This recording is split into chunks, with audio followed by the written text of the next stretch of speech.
Welcome to the Select Board meeting for April 16th, which is, I guess, in Massachusetts, tax day. Everywhere else it was yesterday. Actually, it's, tax day for Massachusetts is tomorrow. Ah. Because there is some sort of federal holiday in Washington DC today. So, okay, so, I mean, I could have spent another night doing my taxes. yeah. Delayed writing the check. I got my extension in early.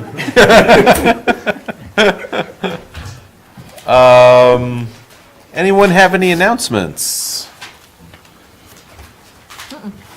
There must be stuff happening around town. Well, all of our thoughts, and for those of you who Oh, pray yeah. your prayers, are with people of France and Oh, the yeah. horrible events at Notre Dame. Anyone who's been to that cathedral, separate from its religious significance, would just be in awe. And the fact that we're losing it to a significant degree is just very, very painful. I agree. Anything else? Okay. Public comment. I see none. So let's dive into our calendar here. We have minutes for the 2nd and 5th of April. I have some minor adjustments to the 2nd. So all those in favor of approving the minutes of the 2nd as amended and the minutes of April 5th, please say aye. Selectperson Franco? Aye. Selectperson Heller? Aye. Selectperson Green? All right. Selectperson Hamilton? Aye. And chair votes aye. And we have a gift for $250,000 from Boston Children's Hospital as a community benefits mitigation payment in connection with the redevelopment of 1 and 2 and 4 Brookline Place. Ms. Bruton? I wasn't sure if you needed any explanation. This is Kara Bruton, Economic Development Director for the town.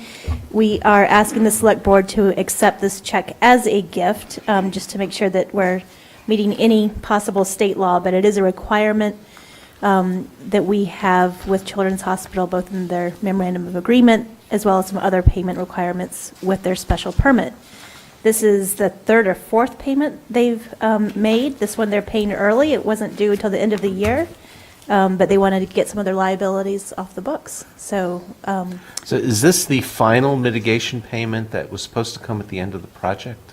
no, it could be pretty close to it. One piece of it depends on when they actually finish. So if they finish at a delayed time period, then the number goes up again.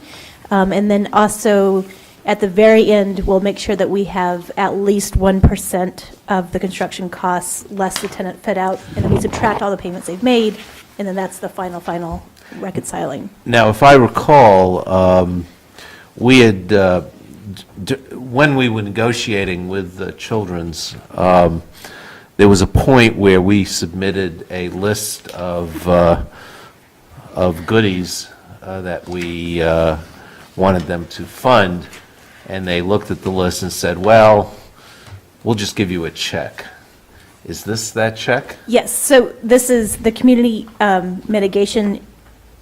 The intent of that payment is for the purposes of those. So what I recall was what was then a Hubway station. Yes, I was going to bring that up. There was also conversation about within the Greenway, if there was a desire to further the improvements up towards the Longwood Medical area. It's a good thing we didn't decide what we needed exactly right then, because we probably need to figure out how best to use this funding. It can be used for anything that's could be considered mitigation in the whole Gateway East area. Could include Pearl Street. It could also include, again, the Greenway improvements that connect to the Longwood Medical area. So it'll be in a separate a separate account, and I would coordinate with Melissa with Mal's office to see how best to direct likely DPW to spend those funds. And will there be some process and notification of this board so the money just doesn't disappear? That's up to you. Yes, add something. We can include it in next year's CIP as an outside funding source, so I'm sure we can coordinate a process that shows what's being contemplated. Yes, I think transparency would be a good thing, not only for this project, but to provide confidence in future projects that these kinds of mitigation payments actually go for what we had intended. And I'll put in a plug for a piece of it, funding an additional, what's now a blue bike station, which was my hope. And when I was involved in this process, this was my first year on the select board that this MOA was negotiated. So that's what, 5, 6 years ago. Slow process. Yeah, it's So quick. right. So blue bikes. Okay. I'm not sure if that's a capital item, but I'll work that out with Melissa so that it's documented one way or the other. So I guess what I hear Chairman Wyszynski saying is that we need transparency both to the public as well as to this board in terms of what the money's going to be used Right. for. I would like that, too. Okay. So I will move that we do, in fact, accept this gift of $250,000 from Boston Children's Hospital as a community benefits mitigation payment in connection with the redevelopment of 1, 2, and 4 Brookline Place in accordance with the memorandum of agreement signed May 14th, 2014. Wow, it was 5 years ago, but it was negotiated before. Okay. All those in favor, please say aye. Selectperson Franco. Aye. Selectperson Heller. Aye. Selectperson Green. Aye. Selectperson Hamilton. Aye. And chair votes aye. Thank you. Thank you. And we have a couple of temporary licenses here, which I'll move in omnibus fashion. I'll move that we grant a temporary all kinds beverage non-sales license to Lars Anderson Auto Museum for a function to be held on Saturday, April 27th, fundraiser, 5:30 to 11 at 15 Newton Street.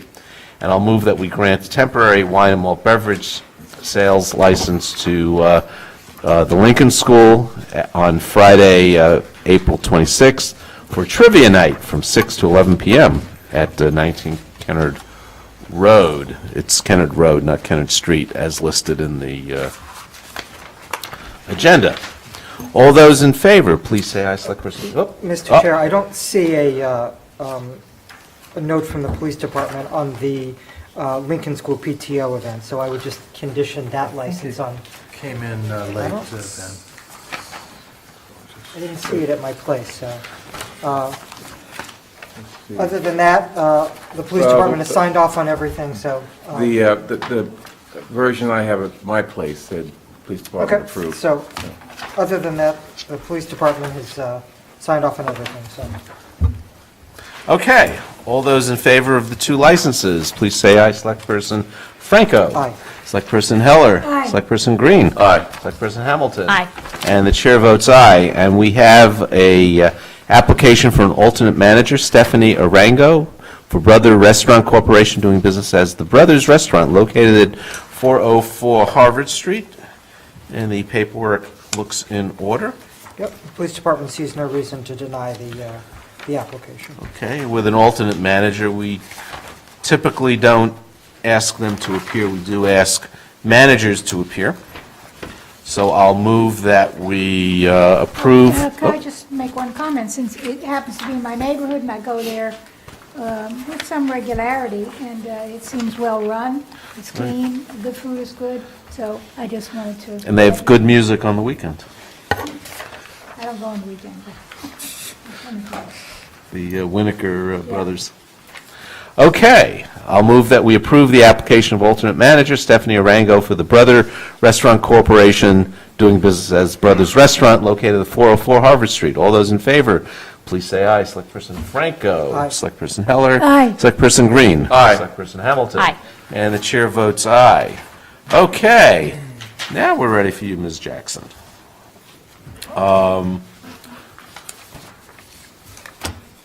This is the recreation budget. Yes, good evening, Select Person Wazinski and the rest of the select members. I have a presentation. My name's Lee Jackson.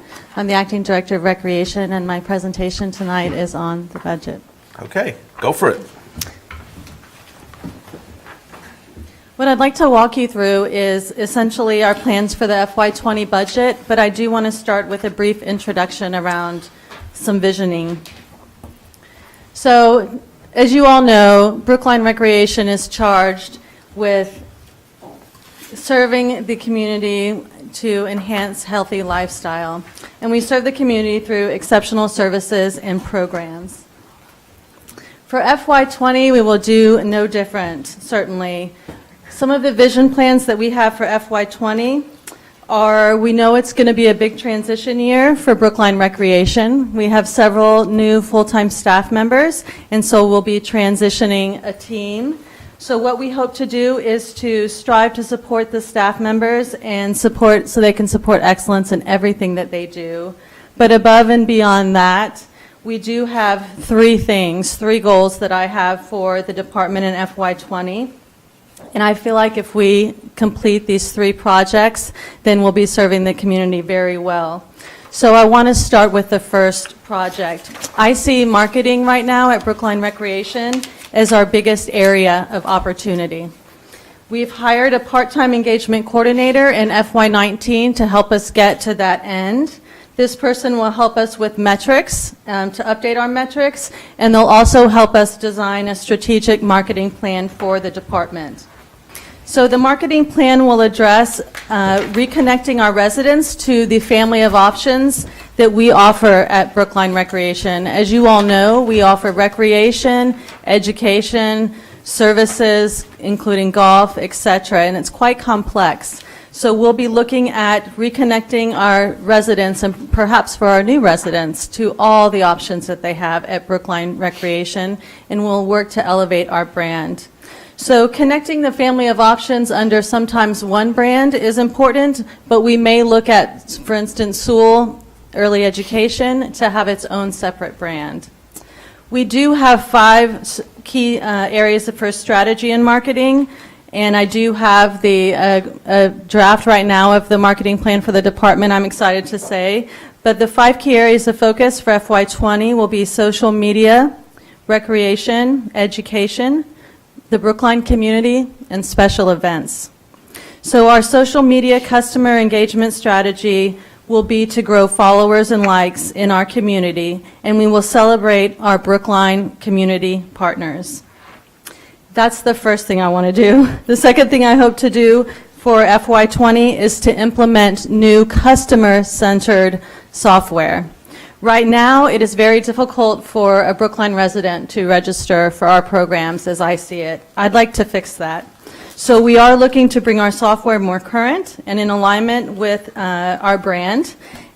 We want to be excellent, known to be agile. We want to be known to be current, engaging, and fun. And right now, we don't feel like our software does that for us. So we are looking to change that. We do want to make it easier for Brookline residents to engage with us and to register for programming with us. And this software, we hope, will do that for us.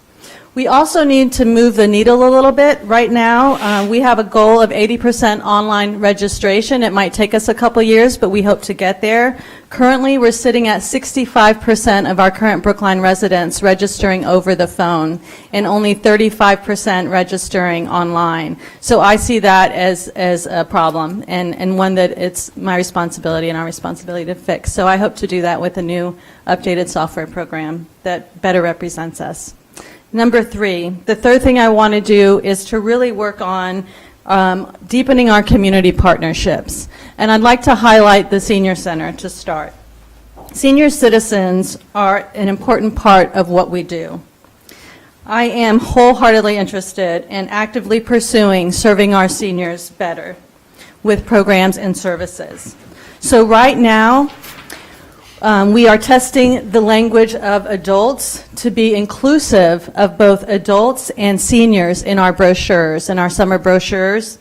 This summer, we're offering numerous swim programs for adults, including the seniors age group. We're offering adult aqua jogging, We're offering Forever Fit at the pool. We're offering a coached master workout at the pool. And then outside of the pool, we're offering bocce. It's a growing sport in the senior community, and we're excited about it. We'll be offering that as a new program at the municipal golf course and at Coolidge Park this summer. And we're, of course, offering the ever-growing popular pickleball. Pickleball is the #1 growing recreational sport in the country, and pickleball. As in cucumber. As in, yes, cucumber. It is hugely popular and growing, and we're growing with it by Boy, I'm offering out of it.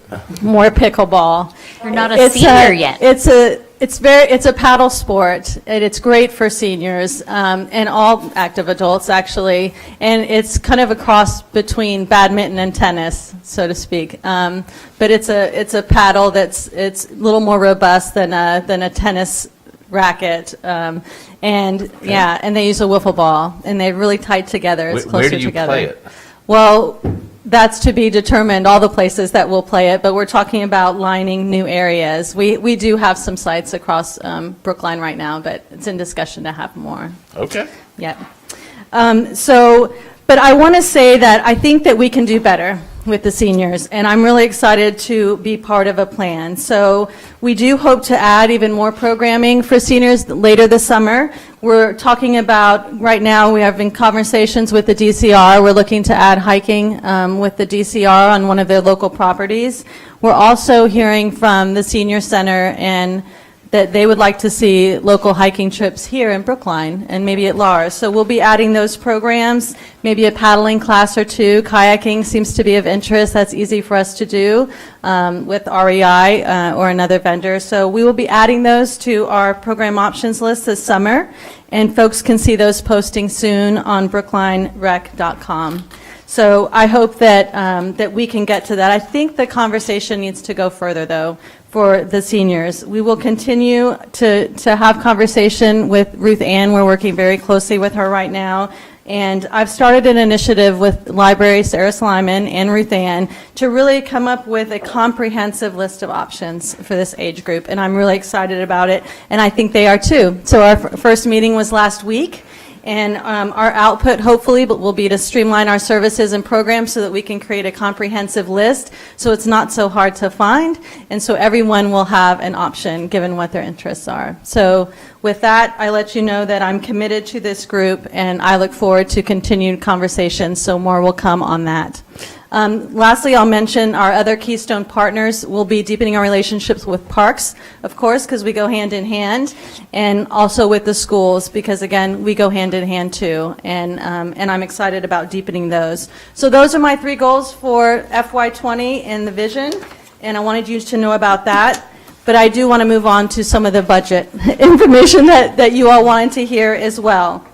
So for the general fund in FY20, as you saw probably in the book, we don't have many changes. We do have a small 2.5% increase over last year at $27,638. That's mostly due to personnel and to steps. And then we also have utilities increase, mostly electric and natural gas, of an increase of $17,761. And those are the big changes to general. You won't see much of a change.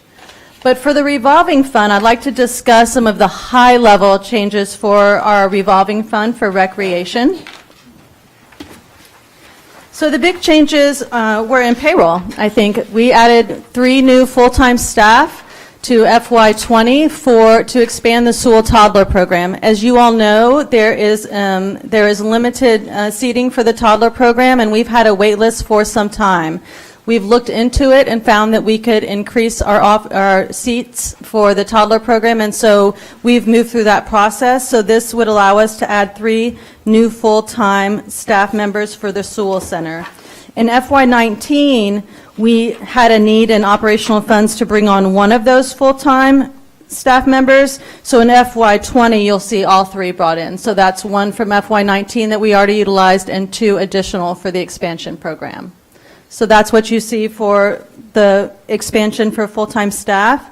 And we also obviously, as I mentioned, added an engagement coordinator position for marketing purposes, and we'll continue to work with that person to elevate our brand and connect with our community better.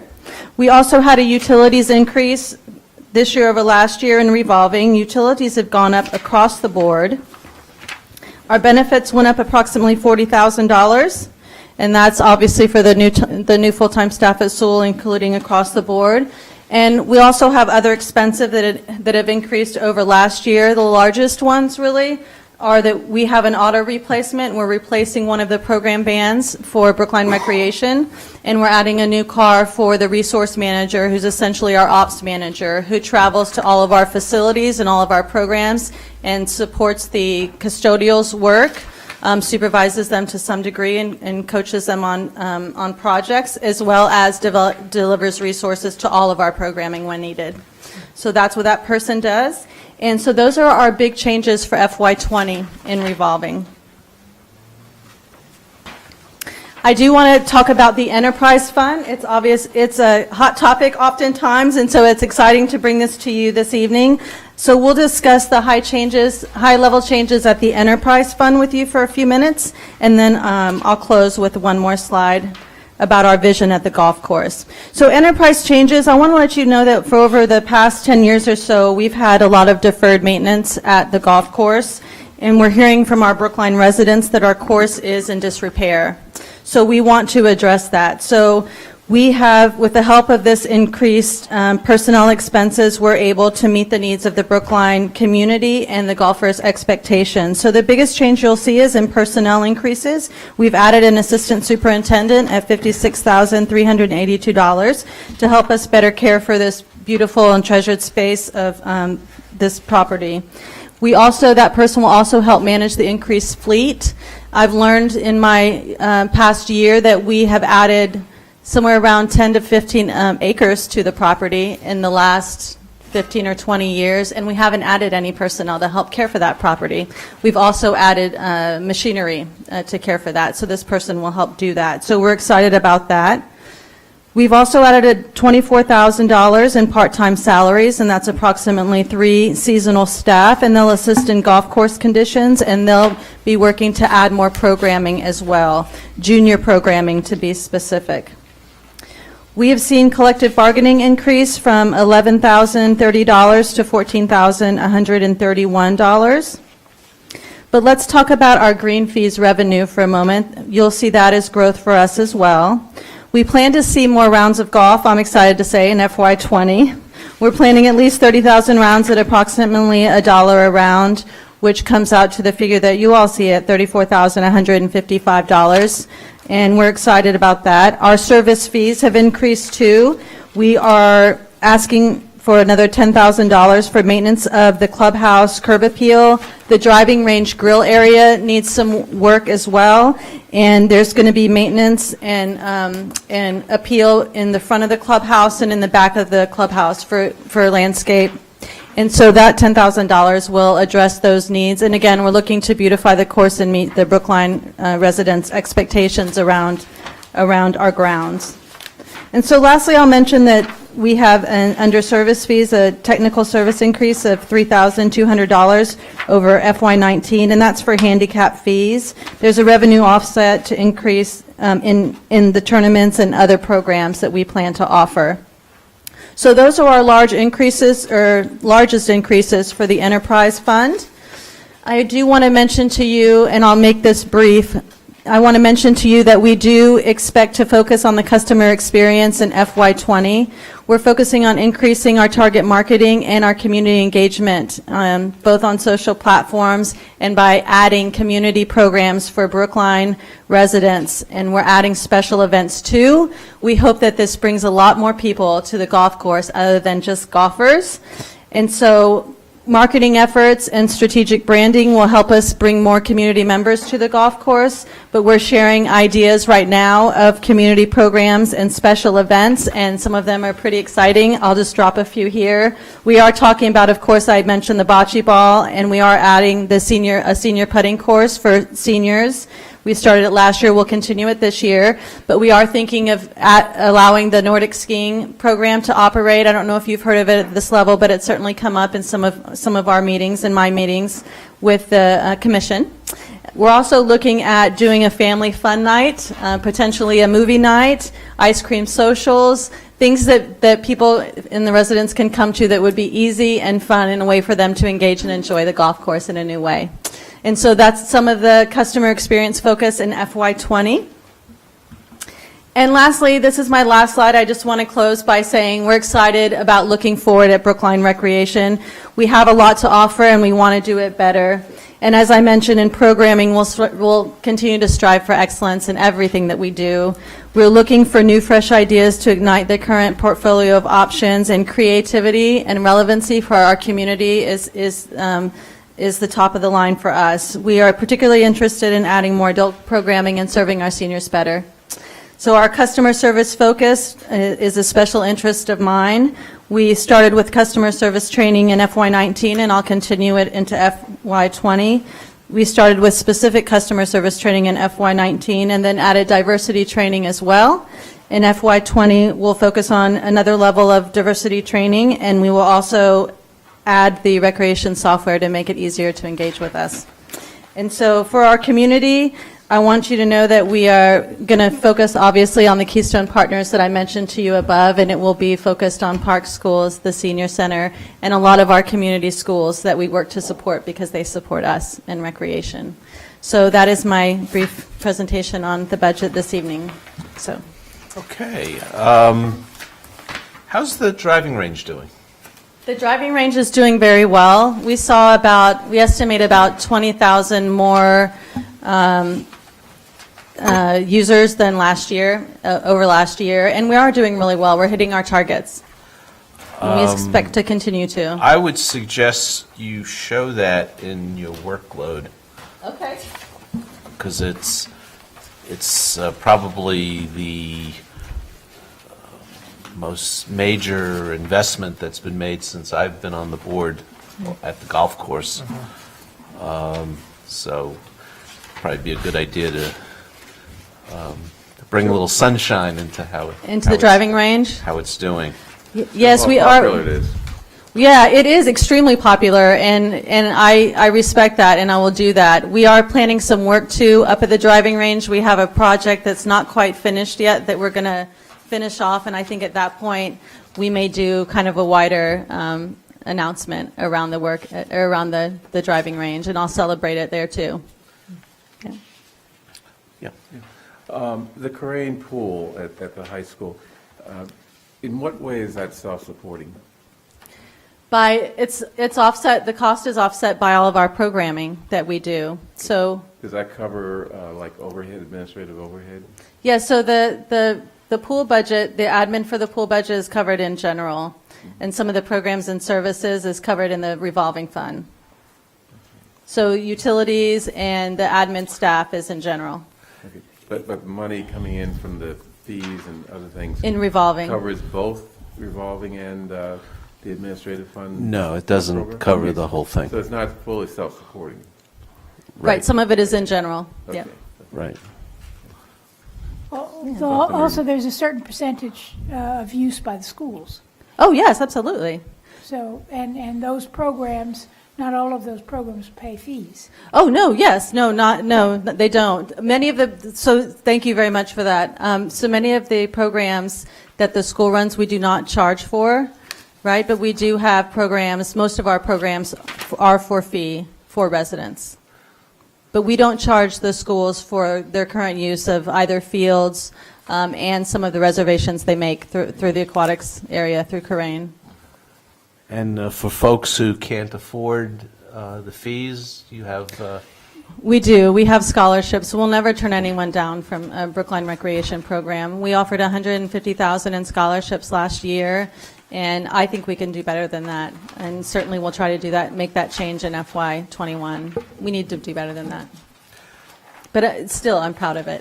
It's a good number for us. But we will never turn anyone away from a program. so in looking at the workload indicators for outdoor facilities, Is it correct that, like, summer camp participants has gone way down, and this Through the revolving fund, yeah. in the revolving fund, and camp PSB partnerships is down, and picnic and shelter usage is down?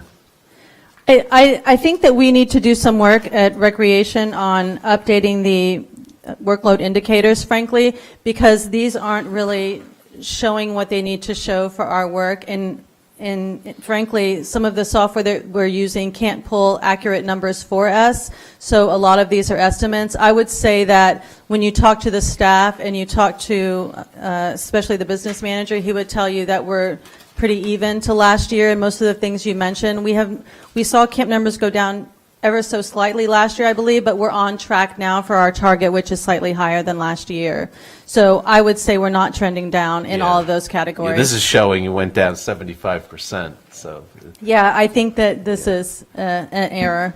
So I would suggest you look at the metrics that you're using to measure yourselves, and really evaluate, are they the right measures, and if they're measures you can't measure, they shouldn't be on here.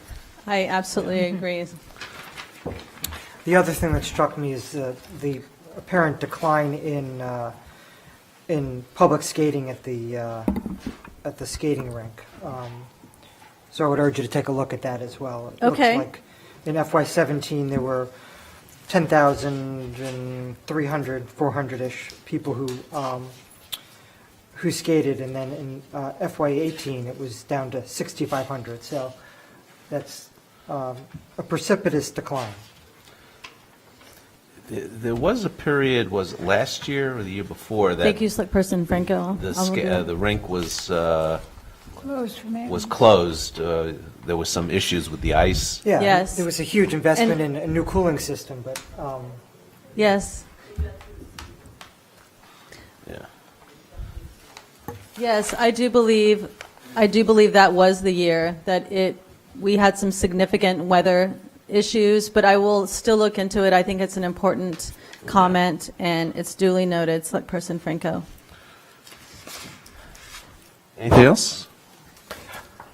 no, I'll just say that, I think we've been hard on Ms. Jackson tonight, but I think the Recreation Department's doing great work, and I think there's a lot of opportunity, but I think that your vision captures where my head is at, and I think it's iterate and improve is my motto. So thank you for your work on this. I can't wait to see how your software is going to make it fun to register. Yeah. It at least better represent us and how fun we really are, so I hope. Okay. I second Select Person Franco's comments. I don't think we're that hard on it, but, it's a great. We weren't program. that hard. If you thought that was hard. You just right. wait. Wait, yeah, just wait. I think that the Recreation Department's programming is great. I love the golf course. I don't have enough time to get out there, but don't cut back anywhere, because I'll be there. We won't. Well, I keep threatening to take up golf. It's a great game. Hey. Well, we will set you up and be happy to see you when you do come. Okay, I'll take you up on that. Yes, very well. Right. F-O-R-E. Yes. Okay. Okay, thank you. Okay, thank you very Okay. much. Debt and interest, an exciting and unclassified. We can't find any other place for it, so we call it unclassified, Good right? evening. I will start with the unclassified portion of the budget, and I'll breeze through this pretty quickly because we've already had an overview of most of these accounts, because a lot of these accounts are established by our fiscal policies. So I will focus on the changes year to year. So out-of-state travel is level funded. That's supporting some travel for department heads, kind of one-time in nature, a conference that may come up. Printing of warrants and town meeting, that's the financial plan, that's the combined reports, all the things that it takes to run town meeting. That's also level funded. MMA dues, so we have membership with the Mass Municipal. They do a lot of advocacy on behalf of cities and towns. That is increasing 2.5%, $331. We have a vocation technical account for students that choose to go to vocational schools. That's also level funded as well. Our general insurance is going up 20.7%, $87,122. That is primarily related to bringing the new Coolidge Corner School online, so our insurance assessment went up as a result. Audit and professional services, there's a small increase on the audit side, 3.6% or $5,000. Our contingency fund supports the work of the select board with meals and other miscellaneous expenses. That's level funded at $15,000. Our liability catastrophe fund is driven by a target of 1% of prior year net revenue. So that's a decline over fiscal 19. $389,700 is required to keep it at that 1% of prior year net revenue target. The Affordable Housing Trust Fund, while the policy was not triggered to provide funding for the Affordable Housing Trust Fund, we still felt that it was a priority for the town, so we're recommending $200,000 of free cash to support that fund. The Stabilization Fund, there's no funding required or recommended at this point. And then we have our reserve fund, which also has a target of 1% of prior year net revenue. A piece of that comes from property tax and a piece of that comes from free cash. So you can see that the total increase for the reserve fund is $141,623, a 5.6% increase. And then you can see the free cash and the property tax piece of that growth. So that is unclassified. If you have any questions, I can take that now. or we Yeah, can I have move on. one question. I assume that the out-of-state travel fund of $3,000 does not cover everything that we provide to managers in terms of training. I assume we're not being Stingy with our penny-wise, professional development? but No. pound-foolish. No. So this is for a conference that may, come out once every few years or so that a department does not have sufficient funds within their budget for. So in the past, we've used it when we've been rolling out Munis to really kind of send up more staff than we normally would to the Munis conference, especially when they're in Boston. It just allows for, kind of better enhancement of professional I think development. this, frankly, is a carryover from an old state law that required a town to appropriate money separately for traveling out of state, although that's not that, Yeah. exotic anymore. But we do have a lot of other training It's funds built into the in regular various budget. budgets. Yes. And I have had discussions with the advisory committee about potentially reallocating some of these accounts, because although there is no home for these, there really is a department that is responsible for their oversight, so. Yeah, that account has been $3,000 since my first year on advisory 20 years Well, ago. I wanted the record to show that we do provide training for especially middle level and upper level managers in state, if not out of state. Yes, As well as, most departments have a conference education and conference line. Okay, keep going. Okay, debt and interest, so you should have a memo that's also part of your packet, which essentially shows the revised numbers for debt and interest. So you heard from Gina Franconi, the finance director, a few weeks ago about our experience going out to for our bond sale. And so this correction is just to right-size the debt and interest budget based on what we received for bids for the debt exclusion specific projects. So you can see that the new recommendation for appropriation is $18,968,479, which is a 21.1% increase over fiscal 19. We had a lot of new debt coming online. Yes. What was in the original budget, what was the number roughly? So this is So it's about a $520,000 difference from what was originally in the budget. It was 19.5 originally, I think. what did we do with that? 500? So it's actually not a surplus because it's on the debt exclusion, the property tax estimate will lower. Got And it. the expense will also lower, so it's a wash. Got it, okay. So taxes are lower because of that, Our estimates are lower than what we anticipated, yes. right? Though, I like the way you put it. Ladies and gentlemen, taxes are lower.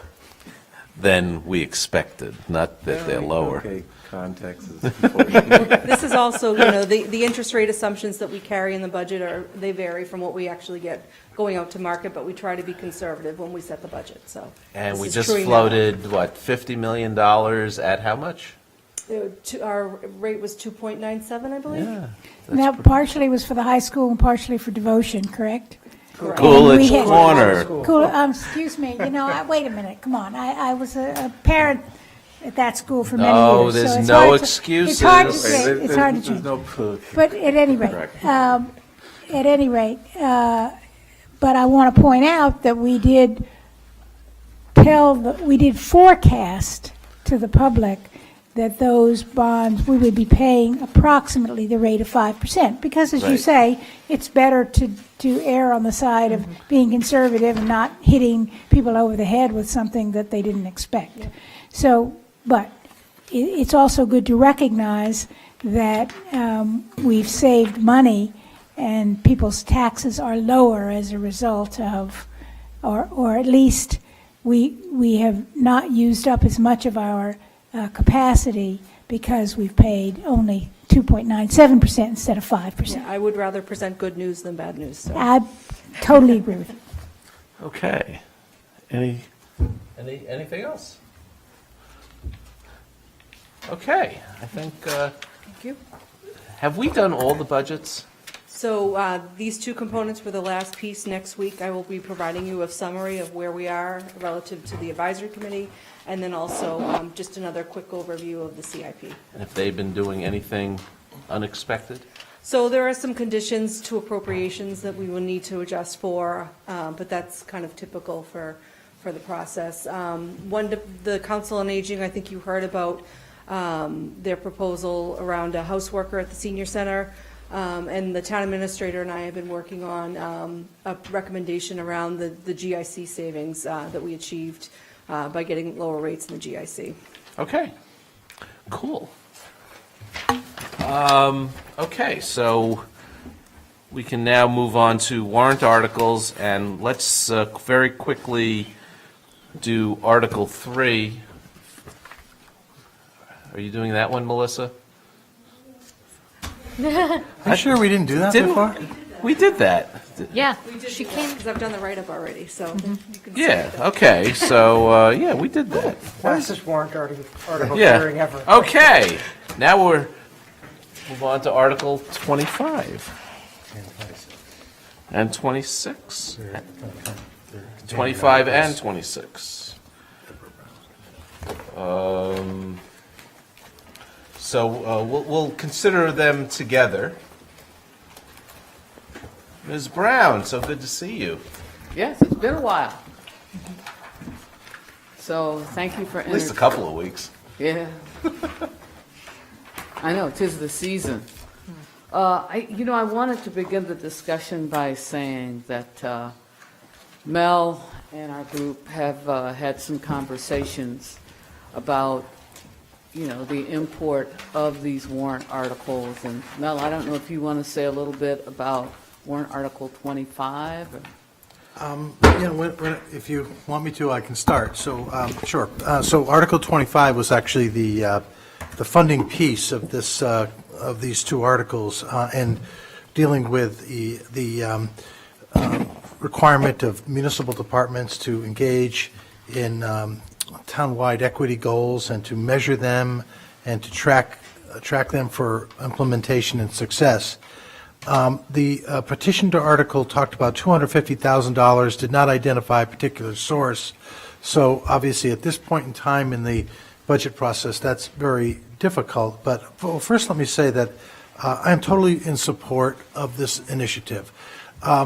Lloyd Gelano, our Director of Diversity and Inclusion, and I work very hard to try to work with the GARE process. It's been a couple of years now that we've been engaged and affiliated with GARE, but I will say that it's very slow going, it's inconsistent across town departments, and we really need some help. We need some help with consulting services that would work with the GARE process, but also do some of the other aspects that are covered in the resolution under Article 26. And so, but I was able to, at this point, at least identify $150,000 from the BAA Trust Fund.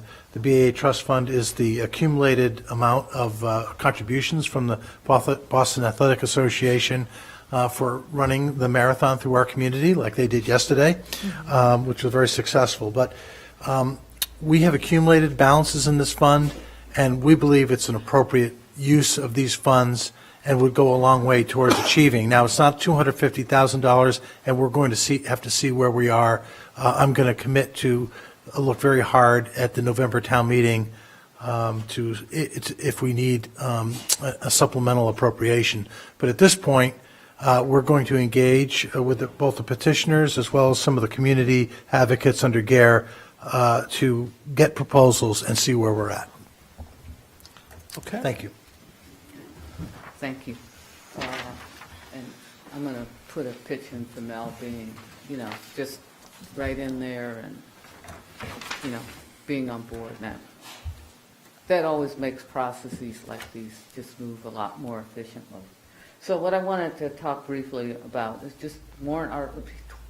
The warrant article 26 basically deals with, undertaking a town-wide equity audit that would lead to corrective action and monitoring.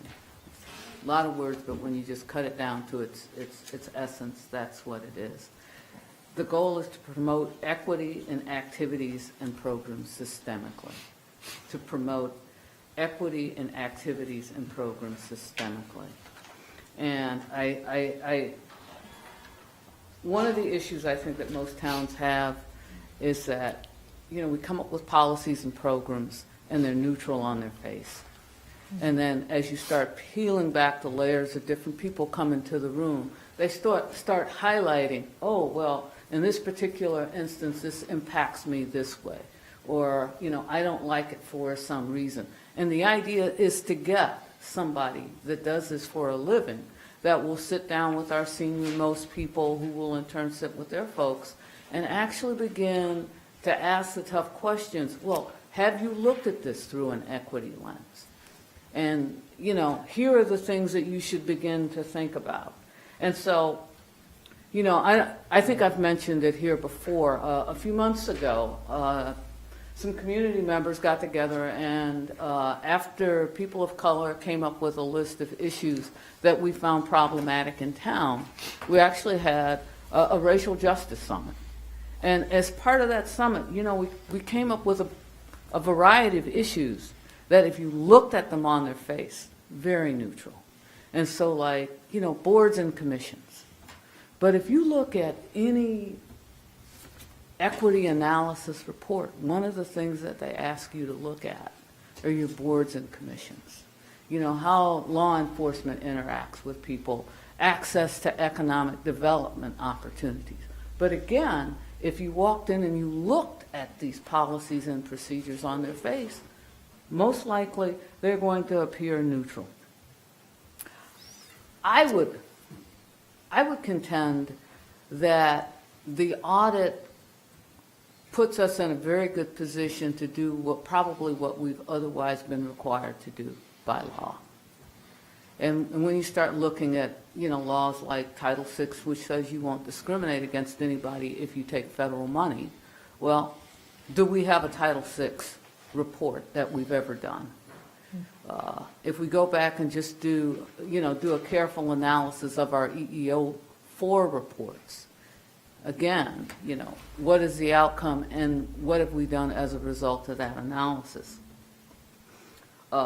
Limited English proficiency requirements. I actually think the town may be meeting those because I've seen the signs downstairs. We entered into a commitment with the community to participate in GARE. It's not a law, but, we have to stand behind what we say we're going to do. So, those are three fairly discrete reasons, right there why, I think it would be advantageous for the town to engage in this process. I think it's good government. I mean, we don't, most people in the room probably have said something about the tail wagging the dog. But if we can get out ahead of these issues and be very clear about what we're doing and why we're doing it, then issues like litigation may not be as formidable. And in fact, the litigation that's out there, I would be willing to bet that if there is an injunctive component, that it's going to be that the town has to engage in an audit. And so it really just is a pure efficiency, and I think it puts the town in better stead to say, you know what, we're looking at ourselves, and we decided that we were going to do this. We didn't wait for a judge to suggest it or a mediator to tell us that we need to do it.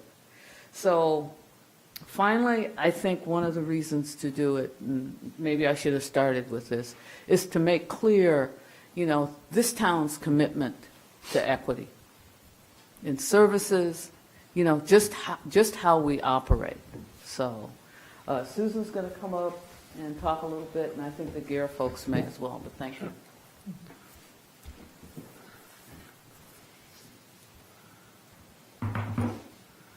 Thank you very much. Susan Wolf-Ditkoff. I'm on the school committee, but not representing the school committee, and you'll be delighted to know these are my notes, so I won't be long. By way of introduction, first I want to say that Brookline is a place with very high standards and high expectations.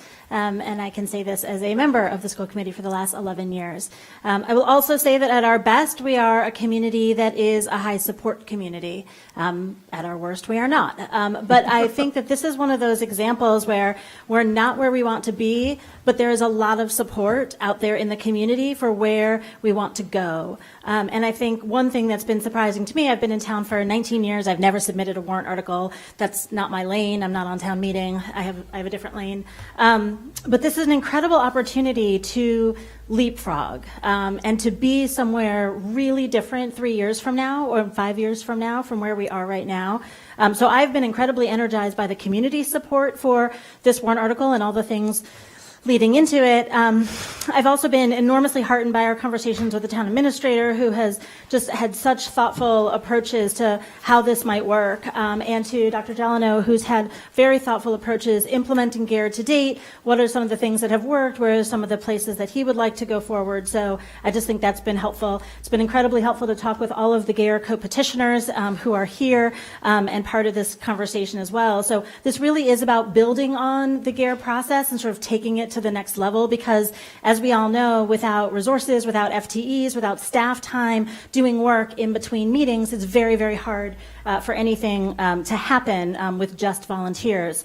So I'm excited that this third-party independent review can start with by cataloging the things that have happened to date. There really are things that people may not know about, and so I think that's an important piece to start with, and that's work we can do internally, and we don't need to wait for anyone. That said, we definitely need professional resources and expertise to do a fair amount of what I think we're envisioning and what the community expects us to be at our best. And I liken this to the building projects where, the building department is incredible. The building commission are fabulous volunteers, but they don't build buildings, and they're not architects, and they don't design buildings. We hire architects, we hire project managers, we hire construction managers. And here we have terrific staff, but we don't really have that outside expertise, that analytic horsepower and capacity to really come in and do a lot of work. The department heads have full-time jobs.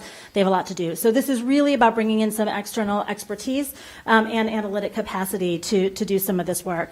It's also about bringing in an external perspective, a landscape analysis of what other municipalities are doing. So if you want to be a municipality taking a racial equity lens, what are you doing? And how can we learn from that? It's about developing a baseline given data either that we have in-house in Brookline or that we need to develop. It's about creating high potential and high priority initiatives and opportunities and being able to get a sense of what they would cost and how hard they would be to implement, because obviously a strategic plan without resources is a exercise in magical thinking, and that's not what anyone's interested in.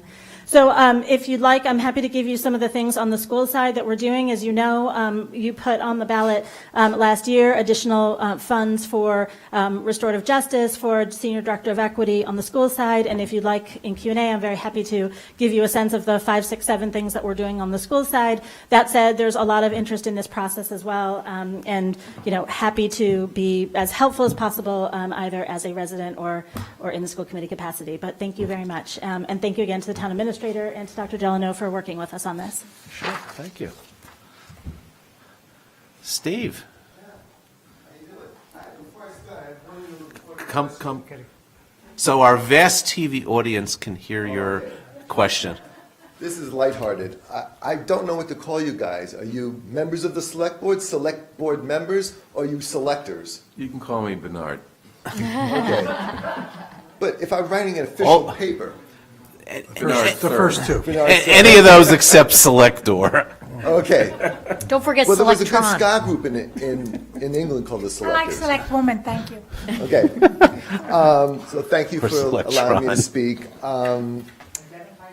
Steve Vogel, I was one of the petitioners on the original GARE warrant article and member of the GARE community group. Since 2015, when Black Lives Matter first sort of burst on the scene, we've become more aware as time goes on about the importance of making progress on racial equity. The town has agreed, as mentioned, we joined GARE, and progress has been very slow due to a lack of resources. There's financial constraints, personnel resource constraints, lack of expertise, and a comprehensive review that works closely with the GARE model and implementation process would be just a great way of addressing these issues. We all know that Brookline is probably not worse than most other white communities, but that's not a standard that we should aspire to. We should be wanting, given our liberal heritage, to go above that, to be a leading light in Massachusetts. And the rest of my comments were already more or less were said by the petitioners, so that's all I have to say. Thank you. Okay. Anyone else wish to speak on this? Dr. Gelano.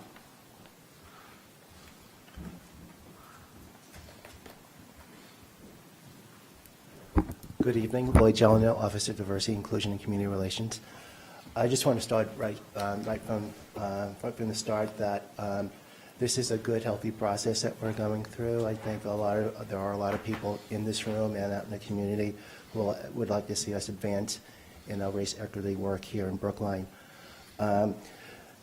Brookline is rather unique, and our GARE folks actually look at Brookline as being rather unique in that our people of color, in particular African Americans in Brookline, are very small. And a lot of them are the ones that actually really need to be part of this process.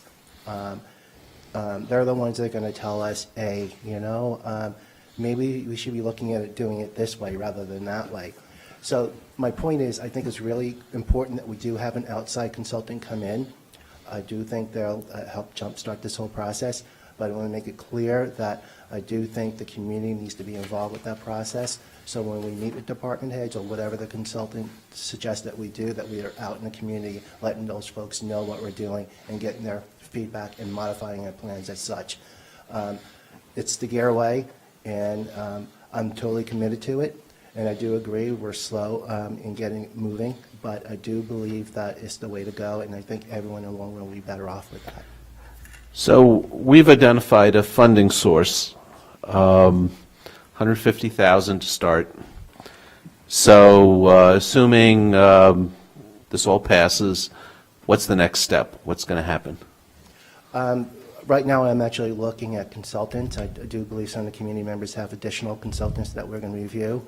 I actually have one that actually need to talk to some community members about, that it's called Equity and Results. I'm going to try to actually set up a meeting next week. I have a Google poll out, and basically I'm going to ask them, this is what we have, what can we do, and then how do we get started with the process.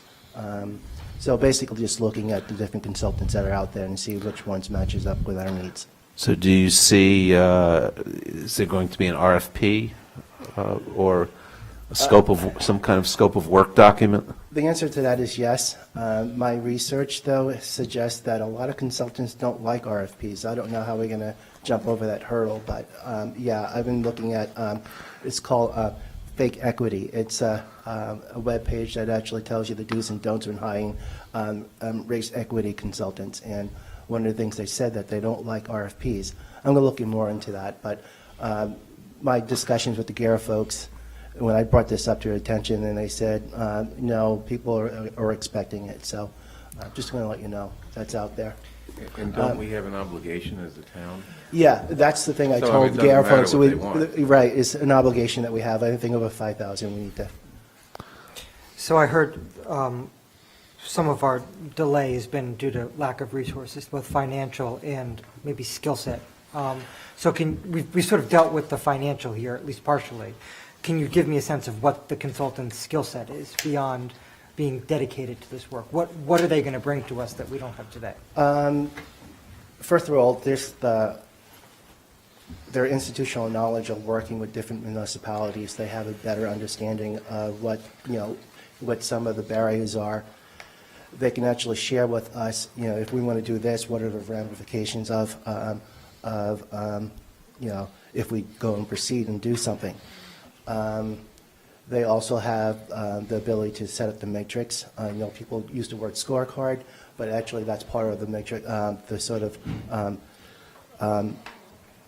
data gathering and being able to give us reliable data and actually report it out in a timely fashion. And again, I said a lot of these folks, if we work with some GARE recommendations, they actually have the capacity to work with the community. So I think, and again, I think that's one of the more important things that we need to be doing. And I do think that they're abreast of the new technology out there and new ways of thinking, and they can bring that to the town as well. We have, in other RFP processes or hiring processes of consultants, we've had citizen committees to help staff select the consultants. Would you anticipate going through that kind of process? Yes, I would like it to be as streamlined as possible. That maybe we can get the work done quicker, but I do, I'm going to put this out there. What I don't want to see happening is we put something in place and then there's a large community base saying that that's not going to work, and I don't want to be set up to fail. And that's the thing. And so I want the community involved. So everyone's buying into it, and everyone's, if it's successful, it's all of us being successful. If we fail, then we try something else, but it's everyone's doing it, not just a department or just the town on the municipal side. I've specifically committed to include many of the people you've heard tonight to be part of that process. Well, yeah, that's kind of where I was heading. So, this is a very exciting effort, and I certainly hope that it results in some very specific actions we can take to enhance our racial diversity in the town and our treatment of minorities, but also, and I'm wondering whether you're anticipating that there would be additional training and that would be recommended for particular departments or staff as a whole, and whether, and have you thought down the road about those issues, especially the budget issue, because that always is one. I think ongoing training, and that's relevant to, is very important. So that is actually one of my goals, is to have the town actually have some kind of training apparatus that people, not just management, but also line staff as well, constantly again trained and evaluated. I'm also looking at suggesting that those trainings and implementation of race equity goals are sort of matched with our pay. I mean, I think that's important. We put our money where our mouth are. If this is an important thing, then we all need to, as department heads, we need to hold our staff accountable to that, including ourselves.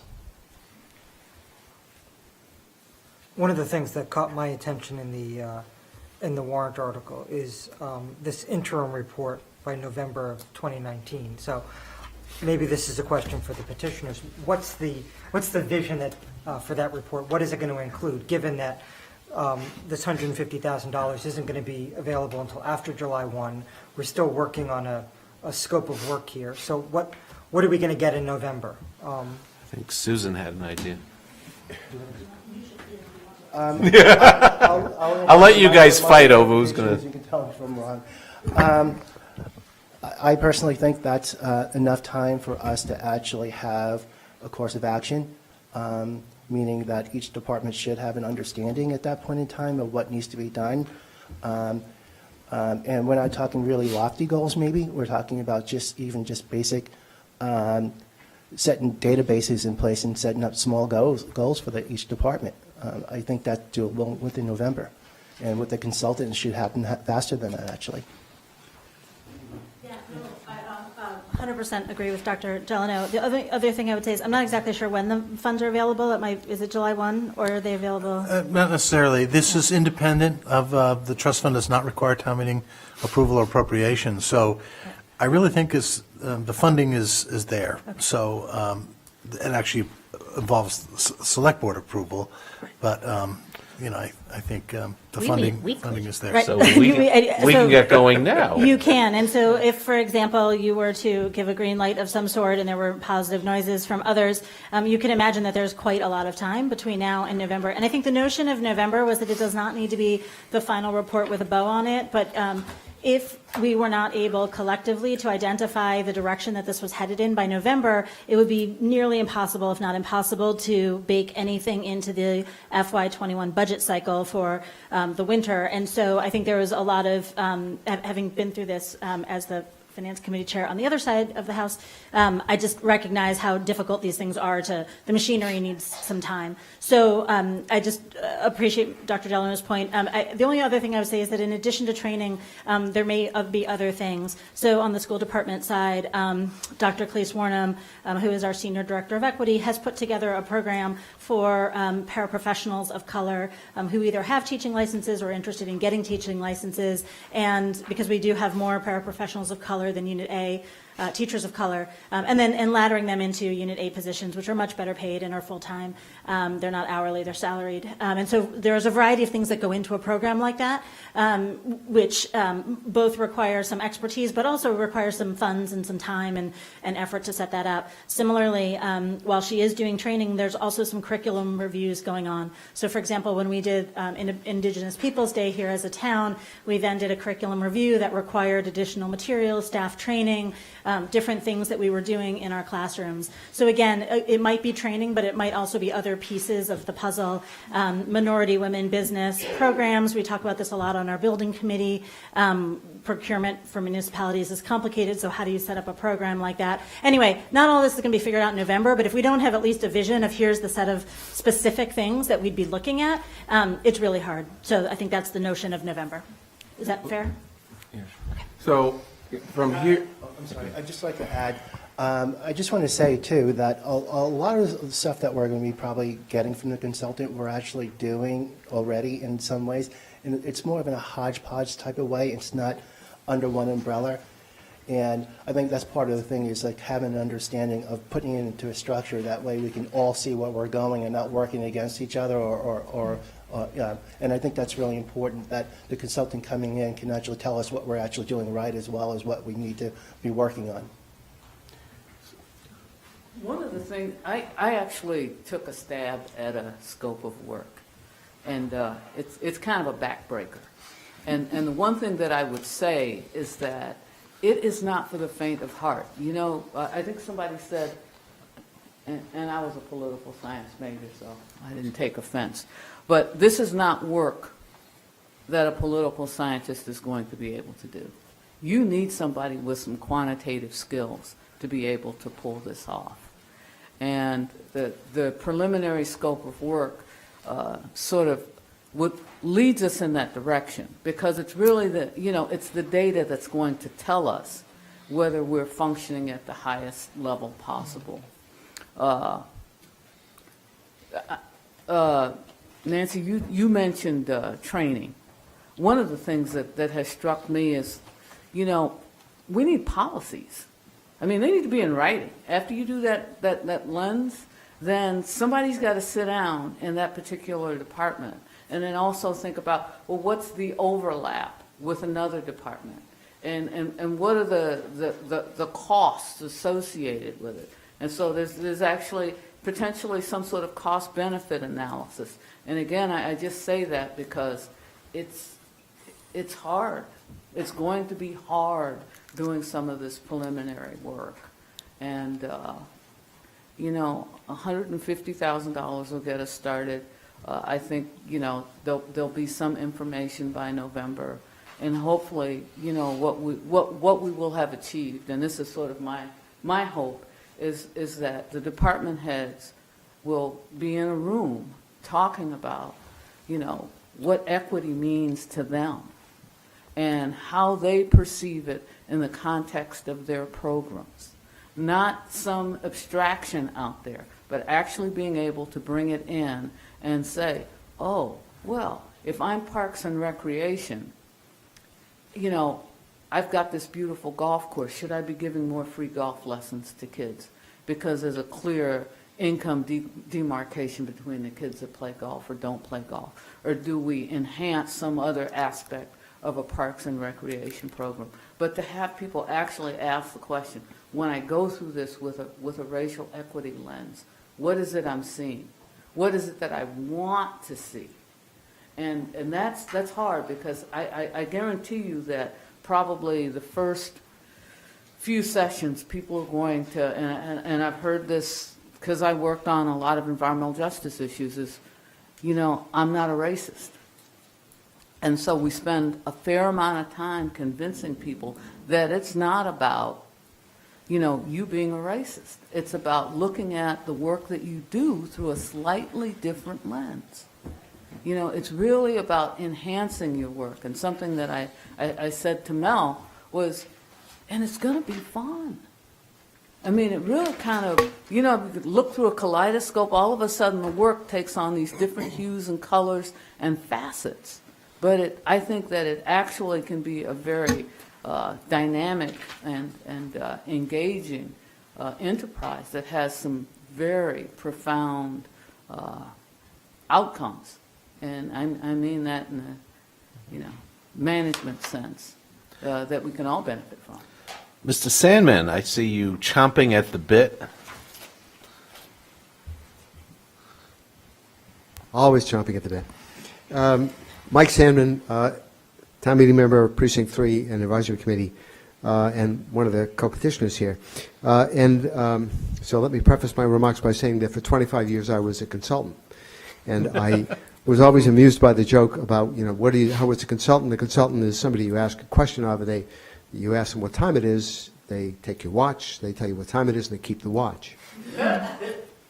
And there's an element of truth to that. A consultant comes in from outside, they're an independent third party, they hold up a mirror, they look inside, they then hold up a mirror to you and they explain the image that you're seeing. I think we need that.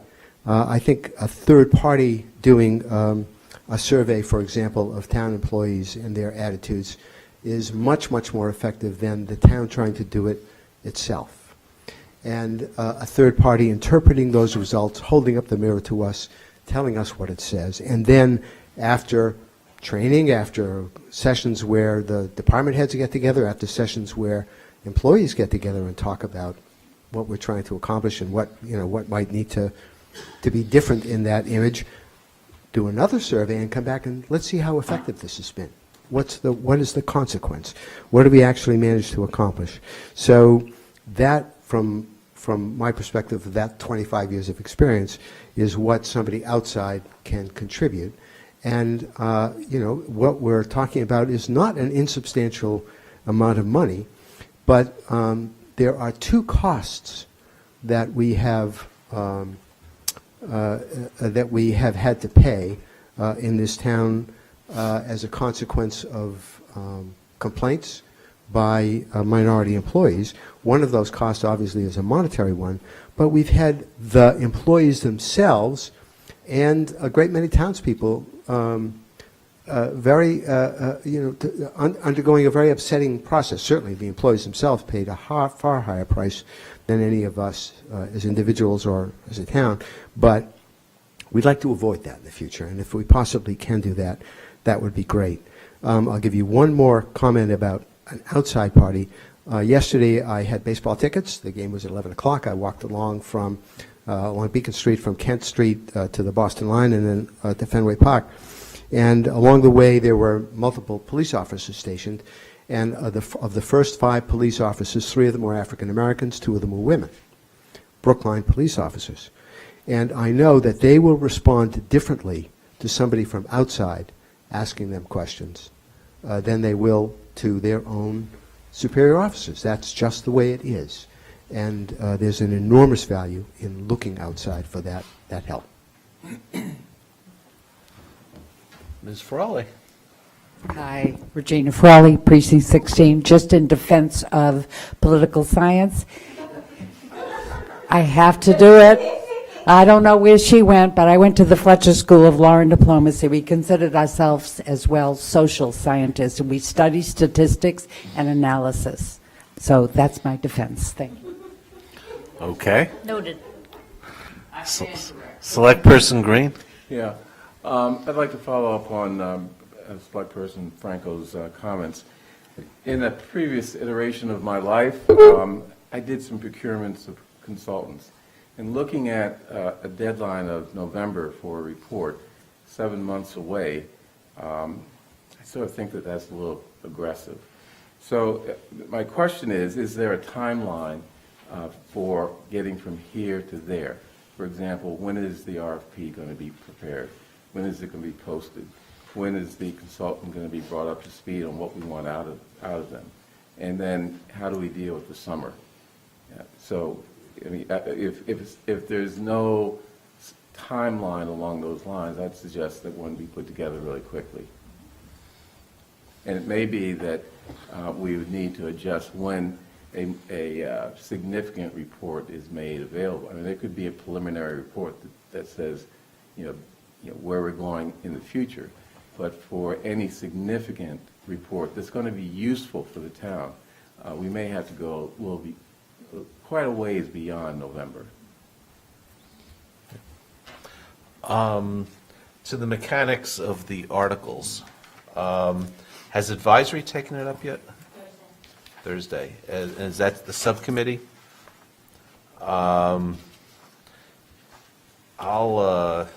I'm inclined to let them do the wordsmithing. Yeah, and they'll put in, whatever new date makes sense. Yeah, unless you have a... No, my only thought was, I'm not sure if Article 25 needs to be moved. I think Right, it's more that's- about Article 26. Yeah, that's what, I was looking at, I was looking down at 26. Now, 25, I believe, is now not necessary because the whole point of 25 was to try and get some money toward this effort. We have found a way of doing it without town meeting. It's a trust fund that's out there, so we can appropriate it within our authority. So what I will do to help the advisory committee and guide them in this process, I'm going to suggest that we move no action because we have found a funding source to start this initiative going, thereby making Article 25 moot for the time being. So I'm going to propose that we vote 25 tonight, and then 26 will engage with the advisory committee after you guys have gone through the advisory process. Just to see what comes out of see what sausage is made, so to speak. If that's the right analogy. Okay, so on Article 25, I'll move no action. All those in favor, please say aye. Selectperson Franco? Aye. Selectperson Heller? Aye. Selectperson Green? Aye. Selectperson Hamilton? Aye. And the chair votes aye. And then 26, I'll just state, Can we amend that, warrant Article 26? we can do it. I What do you suggest? I propose that the timeline be, the wording is no later than November 2019. I suggest no later than the spring town meeting 2020. So if the consultant can come up with a report by November 2019, which I find I'm not sure what you'd get out of such a report. Yeah, but That's it's fine. an interim report. Well, but what is that? Well, they could just It say, could- I'm it working could and even don't be- leave me alone. Okay, well, Really? that's my proposal. So I want to hear what the advisory committee has to say about it. So Okay. I would Vote table on that that. until Okay. we hear back from advisory, and it may be appropriate at that point, but I want to see an all-encompassing wordsmithing job, and a second set of eyes. I'll defer to them. Okay. Put in So, we'll send you on your way to advisory. Thank you. Okay. Thank you for bringing this forward. Article 28, a resolution on the Massachusetts flag. Dr. Vanderzeel.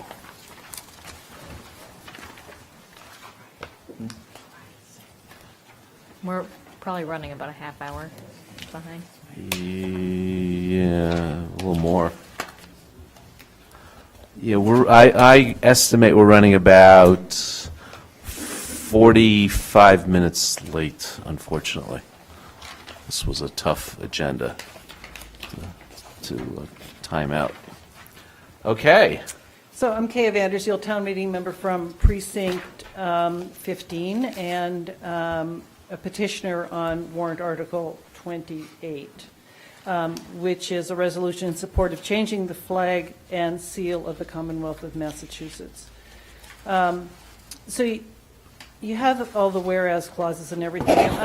I'm going to talk a bit about this particular thing. I don't know if you've gotten it. It was supposed to have come with the explanation, but perhaps it isn't there, which I have one extra one that I can give you. There's an explanation. We have an explanation. But you don't have the picture. I'm sorry, I've You don't have neglected this, things. or do you? Right, I don't have, We have that. You have it. oh, we do? Okay, good. Okay, anyway. I'm So, passing it down now. so this is a resolution, which is an affirmation of a bill that's pending in our state legislature regarding the state seal and motto.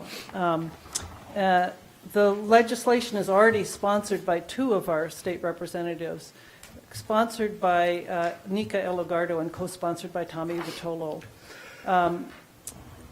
So what we're asking is that our remaining representatives and our senator also support this.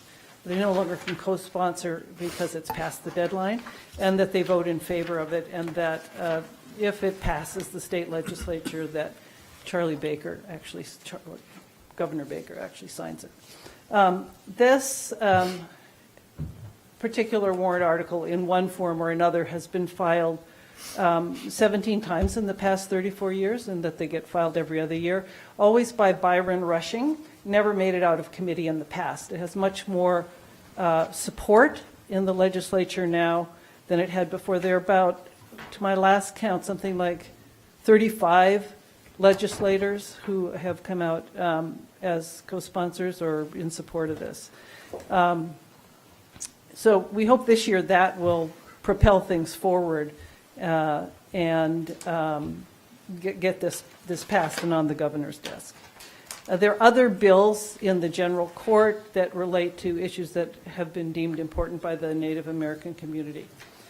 So I've been asked by several people if this resolution has the support of Native American populations in the state, and that is indeed the case. Native American Indian Center of Boston is in favor of this. I'll just name a few. It's right around the corner here almost. United American Indians of New England, as well as other groups in the state. are online interviews with some people from some of the native nations about this as well. Justin Beatty he's an Ojibwe Saponi tribes, talks about the Massachusetts flag as a symbol of violence, and I can go over the symbols on it. Most people, when I asked them to sign in support of me filing this, they said, well, I've never looked at the seal, so we should do that. Hartman Dietz, who is Mashpee Wampanoag descent, in a recent interview said, this is a flag that celebrates colonial exploitation and dispossession of Native people. He further said that the flag is a reflection of the ongoing genocide of Native people that has been happening in Massachusetts and the New England area since 1630. And the Rushing's efforts in the past have been supported by Massachusetts Commission on Indian Affairs. They've been in support of this legislation. At least 6 other towns in Massachusetts have already passed supportive resolutions, Provincetown and Lincoln being the most recent, and the other 4, Gill, Wendell, New Salem, and Orange, are in the western part of the state. Residents in about 40 other municipalities have expressed interest in this as well. I don't know where they are on that. So the state seal has undergone changes since the first seal, which actually was in 1629, and that appears on the top right-hand corner, on the right-hand side near the top of that page you have. Shows a Native American holding a bow with a downward pointing arrow. That downward pointing arrow has some significance because it appears on the current seal as well. It's a sign of a peaceful or pacified Indian. What exactly that means, I guess someone you've made be peaceful. And the inscription there says, "Come over and help us," which I find really interesting in that the people who came over actually needed the help of the native populations to survive the first winters. They probably, in great part, would have perished. The motto was changed in 1775 to be what it is today, and that's been variously translated as, with the sword she seeks peace, but only under liberty, or by the sword we seek peace, but peace only under liberty, which I always find incongruous that you are creating peace with violence. It doesn't usually work out that way. It just begets more violence in most situations, but I don't think I want to debate whether there's ever been peace from violence. This 1775 seal, interestingly enough, was during the American Revolution, and that depicted a colonist with a broadsword in one hand, the Magna Carta in the other, with the same inscription. The current seal was adopted in 1898, and the native figure and his clothing depicted in the seal is a composite of body parts and items found in historical accounts. And so if you look at the seal, the head comes from a photograph of a Chippewa chief from Montana. The proportions of the body were taken from a native skeleton dug up in Winthrop. The sash is the sash of Metacomet, also known as King Philip, that was housed in the Peabody Museum in Boston. I'm not exactly sure about that, what they mean by that, but so Metacomet was a leader of the first native war of resistance against English colonization, and his severed head was actually impaled on a pike and paraded around for several decades. So this is the sash that we have. And the bow is a representation from an Indian shot and killed in Sudbury in 1665, and again with the downward pointing arrow. The sword over the head of the native person is based on the sword of Miles Standish, who's known for killing quite a few Native Americans. So I'm not here to debate what the seal or flag or motto should be. I am here to ask you to support my warrant article to create that the state create a commission to look at what is an appropriate seal and motto for the state of Massachusetts. So, I mean, I find these images troublesome, and I frankly never looked at them very carefully till about 9 months ago. And anyone I asked to sign my petition, as I said, had never looked at it either. And when I showed it to them, they were likewise troubled. And we need to expand our understanding of history and to hear some voices that we haven't heard before on this issue. Any questions from the board before I ask? I'll just comment that I also have never looked at it, you know. This was a surprise to me. Not really a surprise, but it is an indication of how many times we have insensitive mottos and symbols that we live with because we just don't think about it. And it does, I think, underlie a kind of current of,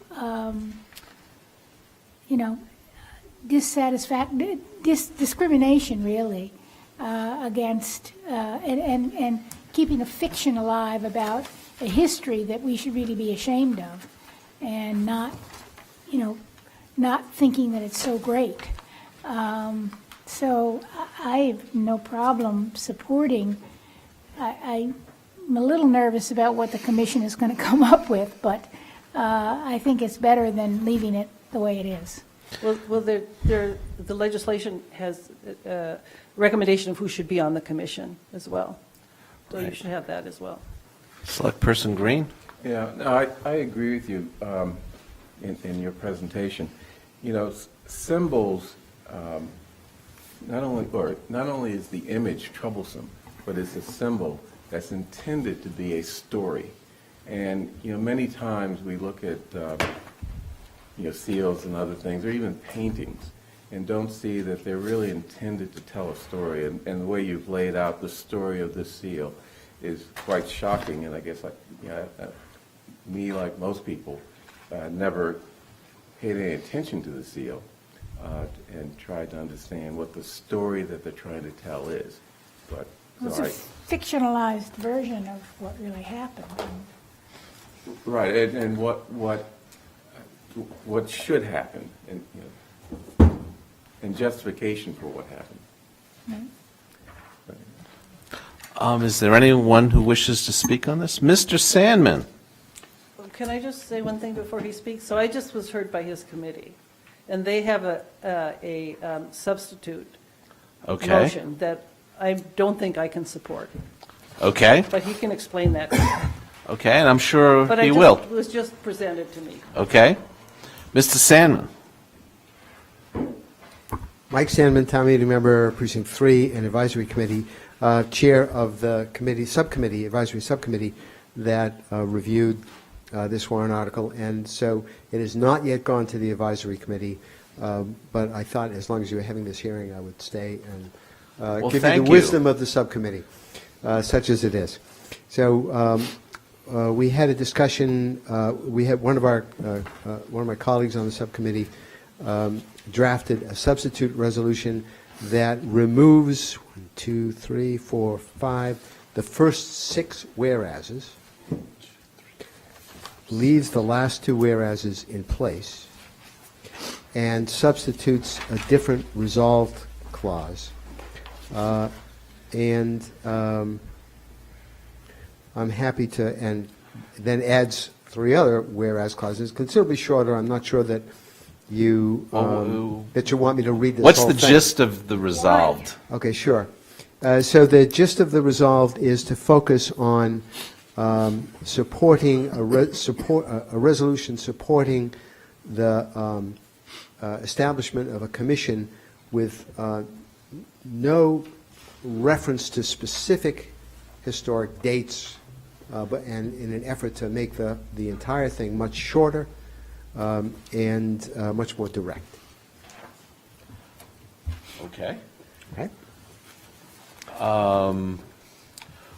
That gives us a great opportunity to, Well, at advisory, to see what the language is that they're Let me proposing. say something. I mean, I think that this resolution has another purpose, and that is to educate people who are reading it, town meeting members who don't know the history and have never focused on it. It could be a learning and a teaching tool for our educators and our students in our schools.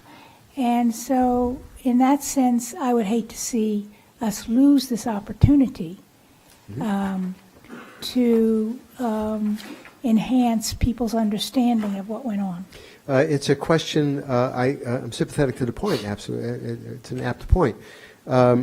The question is, and in fact, the subcommittee is recommending the retention of the last whereas Native Americans have long suffered the many abuses of racism, the appropriation of their symbols for public schools and sports teams, the confiscation and pollution of their ancestral lands, and the encroachment on their cultures, that encompasses what is above. It doesn't encompass it with sort of chapter and verse, specific dates, and so forth. And as I say, partly in the interest of brevity, the subcommittee, at least, is going to recommend to the advisory committee that the first group of whereases be dropped. One of the discussions in the subcommittee was around what transpired in the rather contentious debate on Indigenous Peoples Day as opposed to replacing Columbus Day last year, and the effort to not get into Whose history is right. a contest over history and what is known, what is believed, what is myth, and there's certainly enough myth in the seal itself. And so we don't think that the town meeting or should be trying to do the commission's job for it, and indeed the petition doesn't either. We think that this different casting of the resolution is the best way to move, to demonstrate the town's interest in having a commission to take a careful look at this. Okay. Actually, I kind of agree with Mr. Sandman, although I would add the first whereas clause and the whereas clause that starts with the 400th anniversary of the landing. And, one of the things that really bothers me about many warrant articles is recitals that purport to provide definitive answers to very complex historical, scientific, or other type of processes.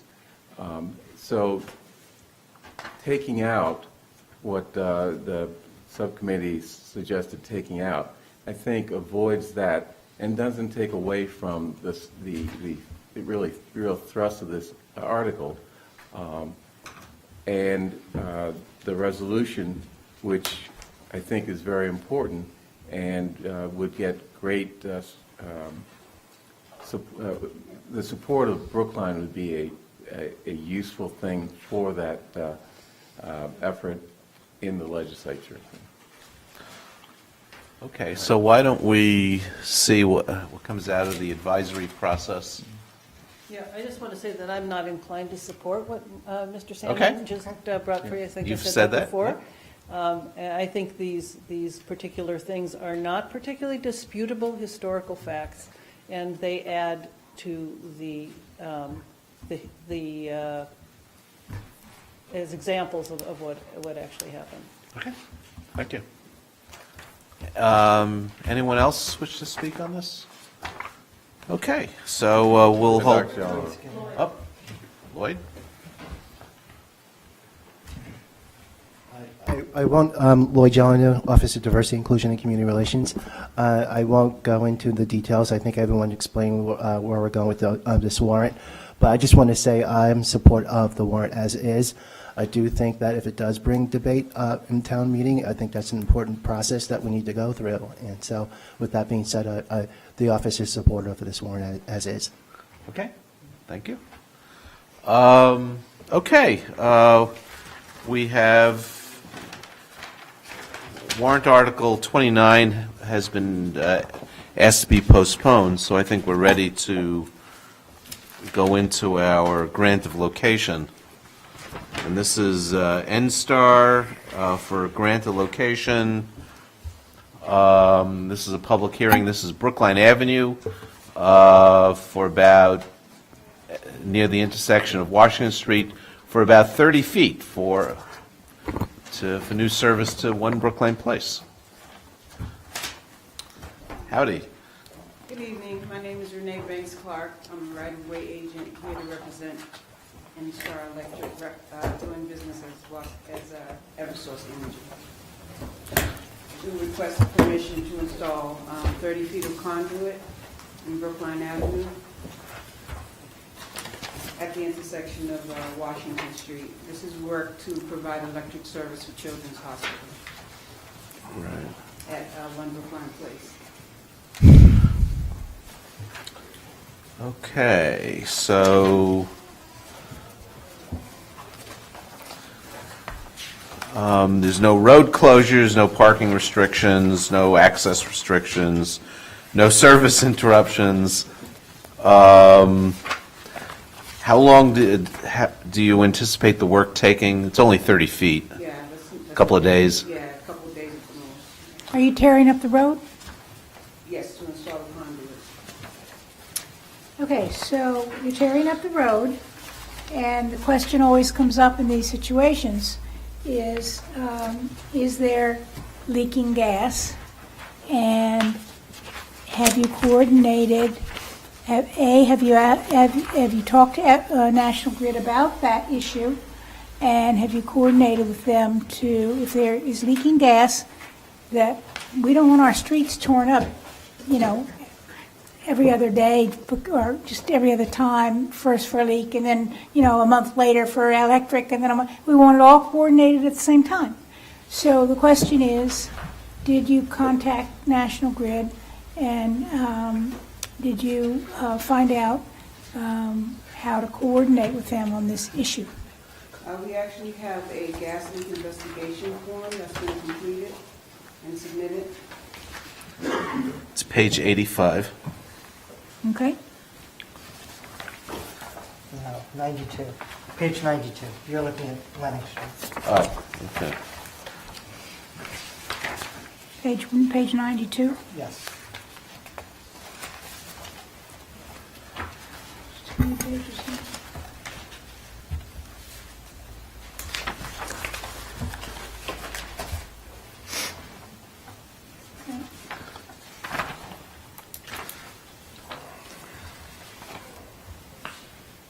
And who is the person who signed this? That's John Backus. It's the gas company guy. Okay. Any other questions? This is a public hearing. If there's any members of the public who wish to speak on this grant of locations, now is your time. I see none. Can I ask another question? Sure. Mr. Ditto, has the gas line, and there may not be a leak at this minute, but has that gas line, I assume, is pretty old? It's old cast iron. So has there been any attempt to determine the integrity of that line and whether there are leaks further down, and if it's worth trying to repair it? Because we know it's going to fail at some point, probably in the near future, if it's old cast iron. Right, there's I think it's a 24-inch cast iron gas main that is going to be replaced. It's in National Grid's list to have replaced within the next year or two.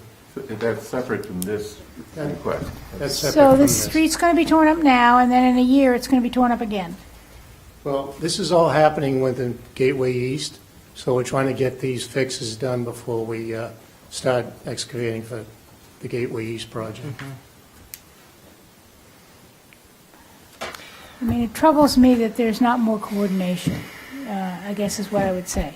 Well, the gas line's probably much longer than the conduit for the electrical. Yeah, well, I'm sure system, that's so- correct, but, I mean, and I think that that's a huge project that, I mean, normally, we would want coordination. In this case, we're going to be completely renovating the whole road structure, so I don't think we're too concerned about that at this point.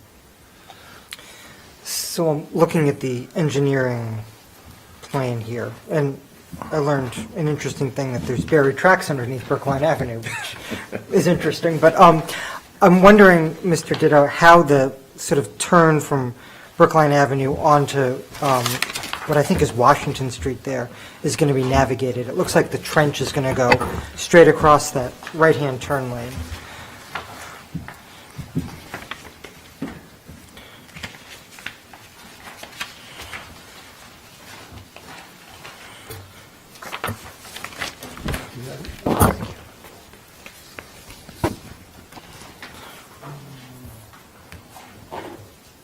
So your question is?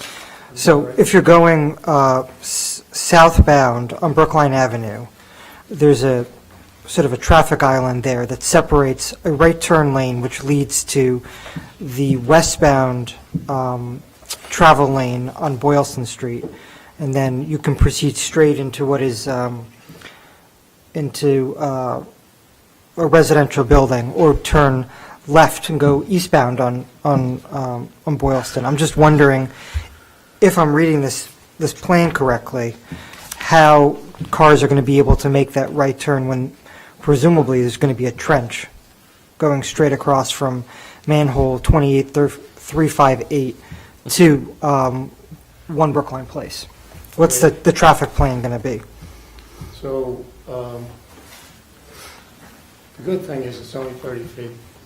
Bad thing is it's in that right lane that kind of veers off going west. So we would most likely get a two-man detail and would block off, would taper this down so that the cars move out to the center of the road a little bit and then come back. But I really don't expect this taking more than a day or two. Okay. Okay. Any other questions or comments? So I'll move that we approve the petition of NSTAR Electric doing business as Eversource Energy for permission to construct in a location for such line of conduits, manholes, with the necessary cables therein under the following public way: Brookline Avenue conduit northwesterly from a manhole near the intersection of Washington Street, a distance of about 30 feet to 1 Brookline Place. All those in favor, please say aye. Select Person Franco. Aye. Select Person Heller. Aye. Select Person Green. Aye. Select Person Hamilton. Aye. And Chair votes aye. Next up is a public hearing on a grant location on Lennox Street, and this one is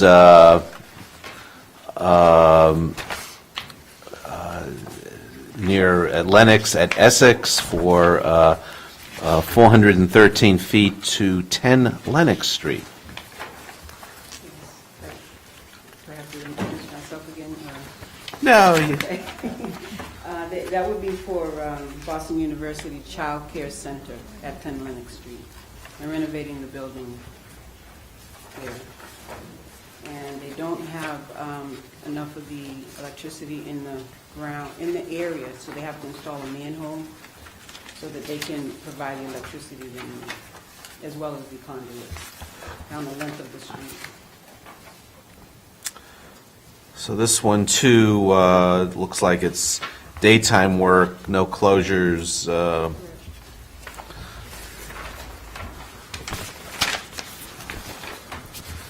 Any questions? The leak form. I see this sign. Can't tell by whom, but it's signed.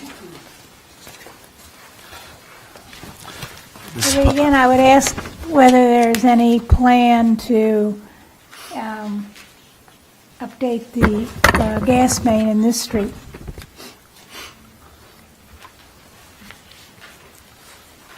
We know it's bound, if it's old, which I assume it is, it's bound to leak.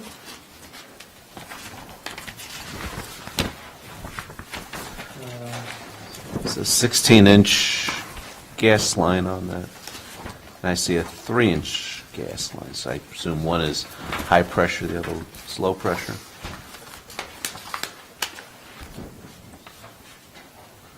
Boy, a lot of utilities in this street.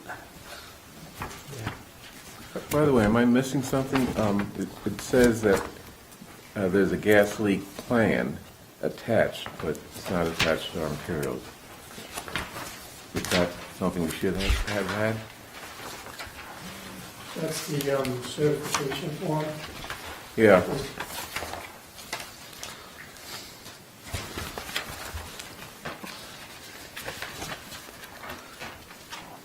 My question is, have we ever looked at that plan? It dated 1/15/19. I don't see Well, it. for What plan are you Lennox, referring to? date of investigation 3/20/19, Right here. Oh, I see, yeah. and plan dated 2/5/19. The plan is Eversource's plan for the conduit. That's their Right. plan. That's the plans. So have we ever looked at that? Right here. No, the plan for the gas leak mitigation. I don't think that's what they're referring to. They're referring to these plans here. Yes, dated 9/25, Eversource's plan. I think there's some, No, it says Lennox Street, see attached plan. Right, that's Eversource's plan. Okay, dated okay, so that's separate. Okay, sorry. I think I would agree with you, the language is confusing. Yeah. It suggests that there's an investigation of the gas system when in fact you're referring to the electrical. Okay, this is a public hearing. Anyone from the public who wishes to speak on this? I see none. I will move that we... But I don't think I got an answer to my question before from Mr. Ditto about the plans for National Grid to deal with the gas line under the street. Are there leaks in general along the street? Is it an old pipe? Is it something that should be replaced because it is so old and we know it's cast iron and we know it will leak? The only thing I can tell you now is they certified that as of this date, they didn't detect any leaks in the street. But are they planning to replace it at any time in the near future? I don't know about this one. So I guess my problem is, where do they certify that there are no leaks? So the gas leak investigation page refers to the plan, which is this map or this diagram. And on the diagram, neither one of the diagrams for Lennox Street, is there any indication that I can see that they have identified gas leaks or not in this area? They identify them on this form. What they're just referring to is they looked at that plan and the location of where we asked them if there are any gas leaks. And so we're relying on their investigation form that we've created. That's all we required. So it says on the form, gas leak within project limits or abutting street, yes, no, and their answer is no. Okay. That's right. Okay, ready for a That motion? conforms to the condition that we've previously. Okay.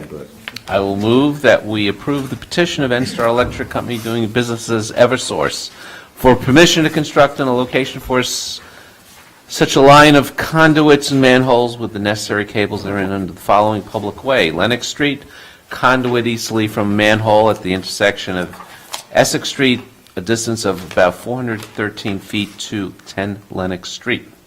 All those in favor, please say aye. Selectperson Franco. Aye. Selectperson Heller. Aye. Selectperson Green. Aye. Selectperson Hamilton. Aye. And the chair votes aye. Thank you. Thank you. And next up is a public hearing on the application of Boston Children's Hospital for storage and use of gasoline for approximately 672 cars.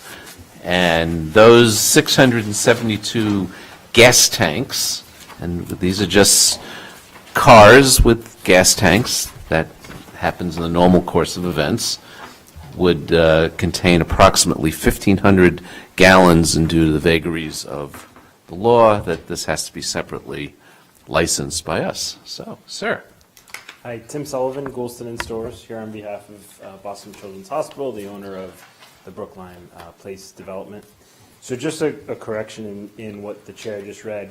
So this is an amendment to the fuel storage license for one Brookline Place. Okay. Which is that's the portion of the project that's the addition to the existing building that was there.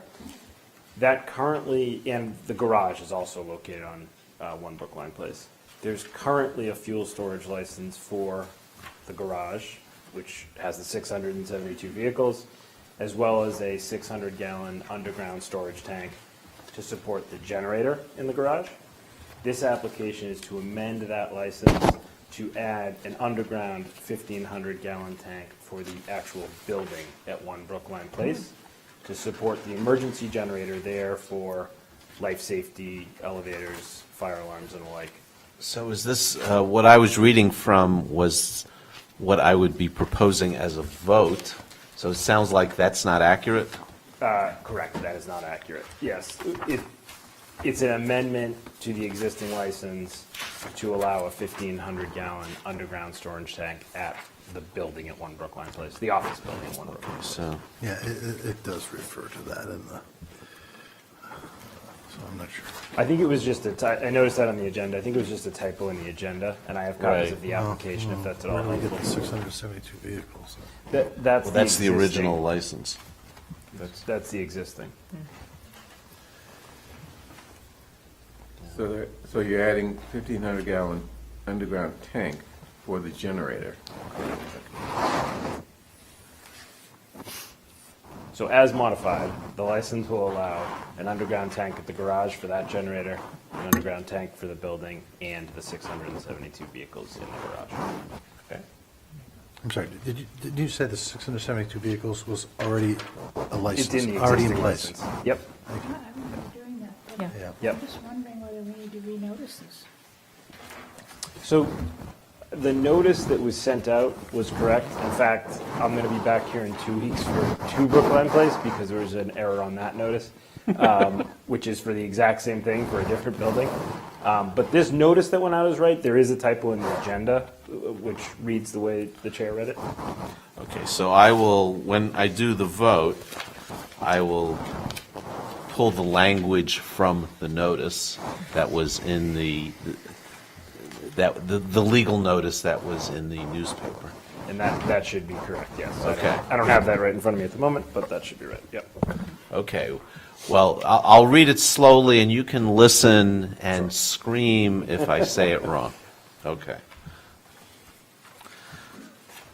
All that said, this is a pretty straightforward license request. But this is a public hearing, so if there's any members of the public who wish to speak on this license, now is your time. Any questions from the board? I'll just say it's a little depressing that the fail-safe involves fossil fuels. Yeah, well, what can I tell you?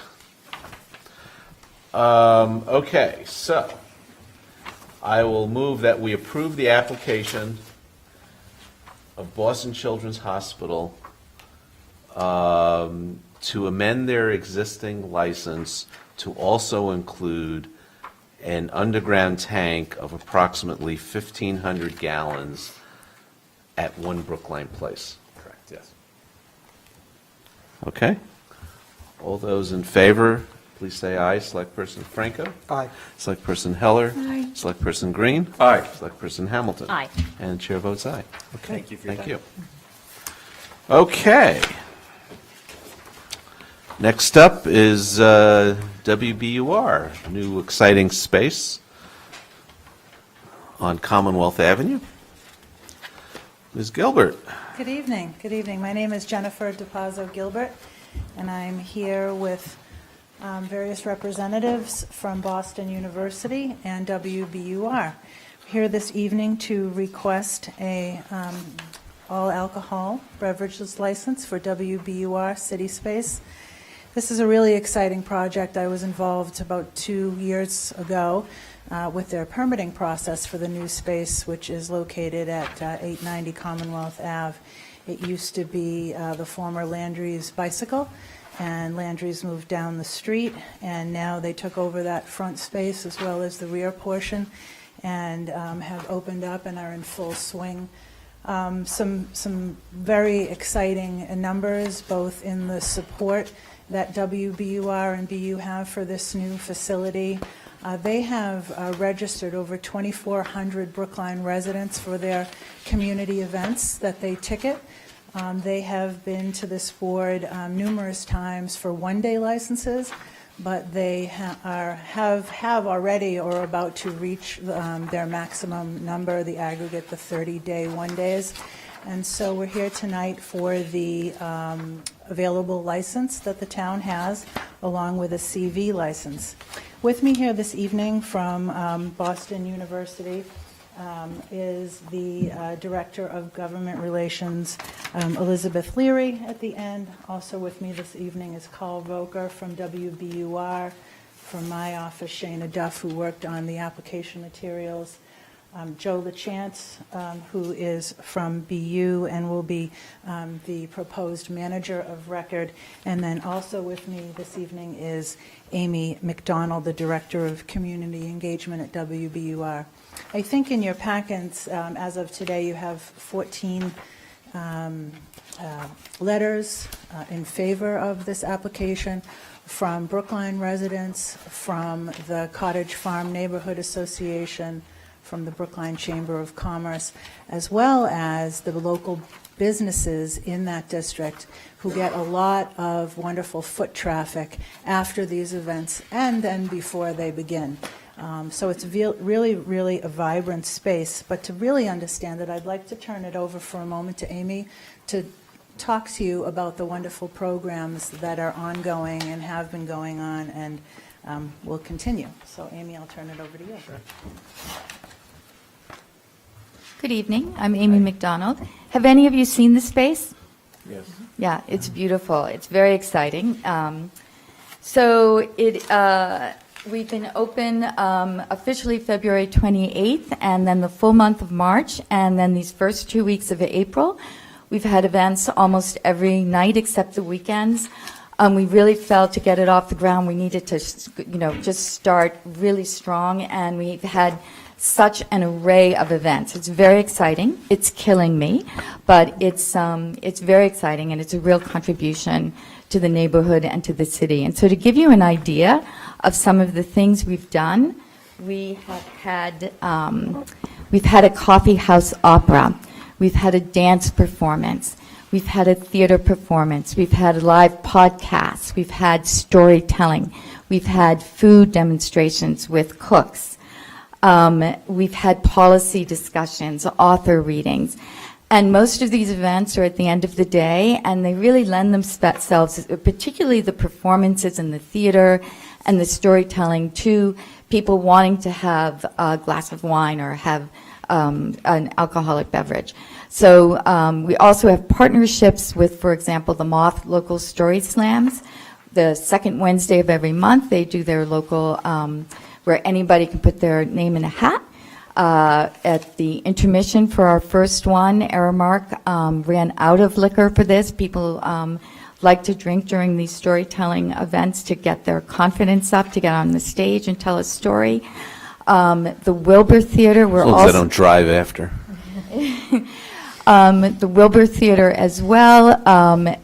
We are partnering them with up-and-coming local comics. We have Alonzo Bowden from Wait, Wait, Don't Tell Me, Chris Redd from SNL, Janine Garofalo. They're all these local comedians, not local comedians, national comedians, and they, again, lend themselves to having a concession stands during intermission for people to come and have a drink. We're also partnering with many departments at Boston University who like to have receptions. We had the keynote of Joseph Stiglitz, the Nobel Prize-winning economist, a few weeks ago on a Friday evening. They had a reception and got a liquor license with Aramark to serve liquor at their event. We are partnering with the BU Humanities, Center for Humanities. They're doing a conference in October again. They would like to have a reception. We have partnered with some other, we're partnering with the Com School. Last weekend of April, some students have put together, we don't need a liquor license for this, but just to show our collaboration with Boston University, the communication students have written a 6-part television series based on Sherlock Holmes, and they're going to be performing the television series at City Space. On September 15th, we're having a local historian do a history of Comm Ave, particularly the western part of Comm Ave, with Sharon Brody, one of our moderators. We have a monthly series called Curated Cuisine with Cheryl Julian, the former Globe food critic, with renowned chefs, the first Monday of every month. We have partnered with BU Business School and Harvard Business School on a program on business in the era of climate change and how businesses have to change their models in transportation and food and policy in the age of the environment changing. So this gives you a sense of the array of what we're doing, from performances to policy to authors. We're having Margaret Atwood come on May 4th. We are partnering with the Boston Lyric Opera. They're mounting The Handmaid's Tale, and we'll have Margaret Atwood has agreed to come. So we've had many letters of support from Brookline residents and outside local residents, Cambridge, Boston, who love the space, who really hope that we will be granted a liquor license to just add to the fullness of the experience. We have done 50 events. We will have done 7 events by the end of June. We're averaging about 150 in audience members. We're not really serving dinners, so it's great foot traffic for Autos and Life Live and Sunset Cantina as well. People going there afterwards for dinner. And I think you've seen the letters of support. And if you have any questions, I'm happy to answer them now, or do I wait? Sure. Afterwards? No? Okay. Okay. Sure. Just a couple of things. The local historian that's appearing is Ken Liss, a Brookline local historian. He's going to be doing that panel. They've also partnered with to discuss homelessness with the Pine Street Inn, who also has an active lodging house in Brookline, as well as a panel facing history, which my mother also lectures for, and they did a panel on genocide survivors. So there's a real connection to both. The tickets are sold to the public, and from the numbers that they've generated, we know that there's been over 2,400 Brookline residents who have gone to these events, and I hope that even tonight's presentation will garner more active participation from Brookline folks. Before I turn it over to Joe LaChance, I just wanted to also mention that the trustees of BU have 5 other Boston liquor licenses that they've had for many years at the Agganis Arena, the George Sherman Union, Nickerson Field, Questrom, and a place called the Castle, which Joe can discuss. I'm familiar with the Castle. You are, okay. Joe LaChance, who's the manager of record proposed for this license, has 40 TIPS trained employees. They also have 3 TIPS trainers who are on staff and run on-campus trainings. So there's a lot of experience there. And Joe is here to answer any questions as well. Yeah, one of my questions was, just, a technical thing. When I picture our liquor licenses, most of them are in restaurants that tend to be open every night, and we don't have that many liquor licenses. What do we have? 2 of it? 2 unrestricted liquor licenses available. So here we'd be using one of them in a space that's not quite as open as our other liquor licenses. Yeah, well, I understand that concern, although I would suggest to you that the volume of folks and the numbers suggest that the traffic in and out of the facility is more than a lot of restaurants. It's larger, has more ticketed events, and it goes Monday to Friday. And so if you're looking at the number of both Brookline and Greater Boston folks that it serves, I would suggest to you that this will serve more people than some of the smaller restaurants that have all kinds. So this is Monday to Sunday, 5 to 9. You're saying it's only Monday through Friday? Well, there will be events on the weekends as well. Right now, I believe, Amy, correct me if I'm wrong, they are Monday to Friday. Yeah, we've also had them on the weekends. We're just trying to. Come up. Go to the microphone. You have to come to the Go microphone, to- Amy. Yeah, so our vast TV audience, that you'd We've like had- them to come to your On events. average, we've had events 4 nights a week, Monday, Tuesday, Wednesday, Thursday, and about every other weekend we've had an event as well. And then some weeks we've had Monday through Friday as well. So I would say 2 weekends out of the month we're having events as well. And we'll continue to do that going forward, yeah. These are very limited hours. 5 to 9? Well, most of the programs, the doors open at 5:30 on average, and our programs begin at 6:30, and they go for an hour and a half to 2 hours. And then there tends to be, especially with facing history, with the homelessness, we had something on International Women's Day. People network their communities, constituencies. So we're usually, the programs end at 8:15, and we like to be out of there by 9. Weekends are a little longer. Yeah, they may go a little later. So give me a sense as to how the service of alcohol and food is going to work. Is it going to be paid for? Is it going to be an open bar? Joe, take it away. Hi, I'm Joseph LaChance. So I work for Aramark. We run the food services at Boston University. As was stated, all the liquor licenses that Boston University has in Boston, I'm responsible for. I'm the manager of record for those. So to answer your question, it's a concession stand. It's off to one side of the venue, and at that space, you can get something small, like a cheese platter with some fresh fruit. You can also get sandwiches and salads that are prepared, along with alcoholic refreshment. And the reason that I think, and I know this goes back to a question that was already asked, why this is important that it's not a restaurant, is that in that section of Commonwealth Ave, restaurants actually aren't really doing well. I run 24 retail food service operations for Boston University, and on that end of campus, it's actually, there's locations that are closing or are having some trouble.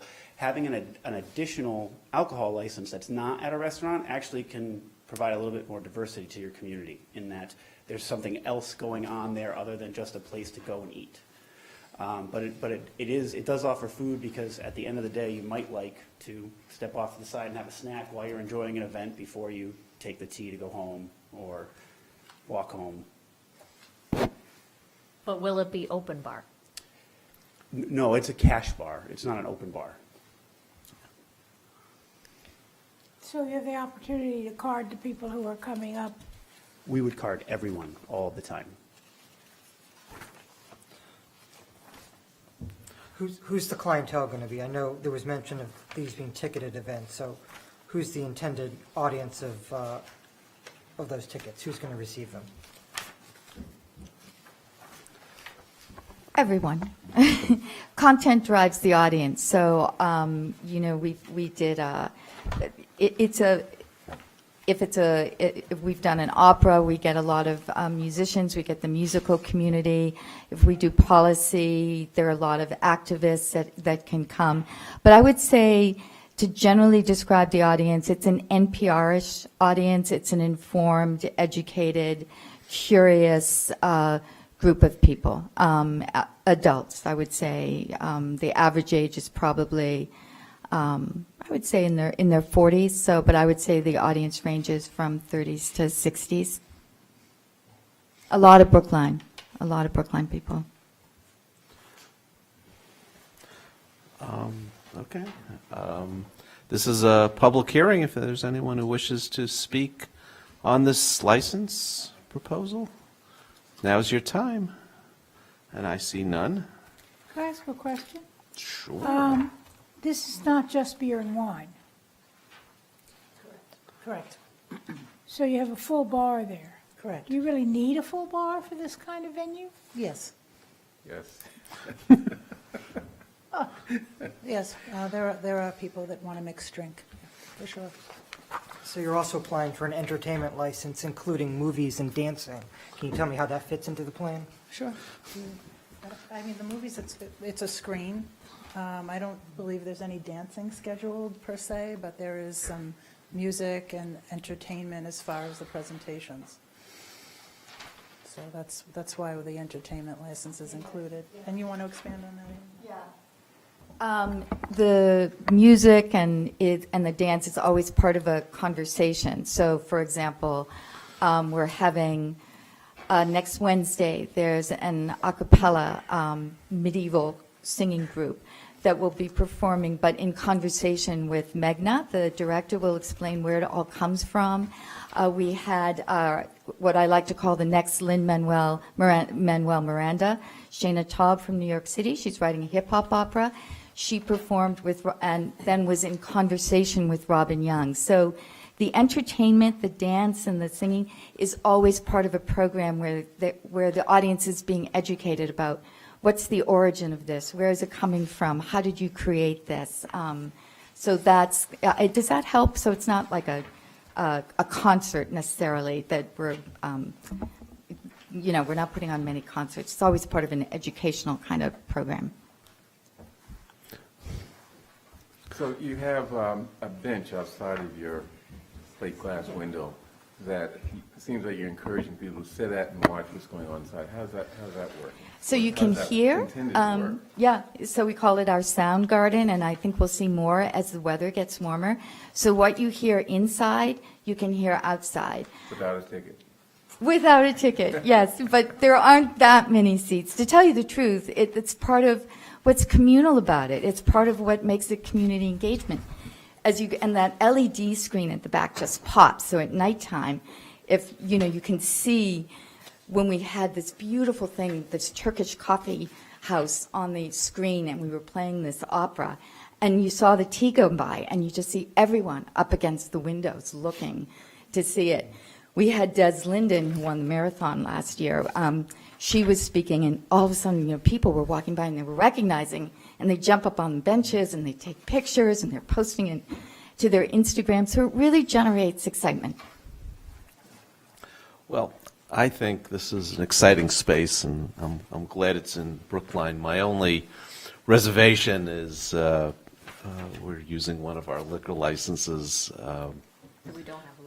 that we don't have a lot of, and we just fought with the state legislature to get some more, and they gave us a hard time, and they're restricted, and these aren't one of the restricted ones. So, but I don't see any reason to deny it. It's kind of first come, first serve, and you're here, and I think this is a great addition to the community.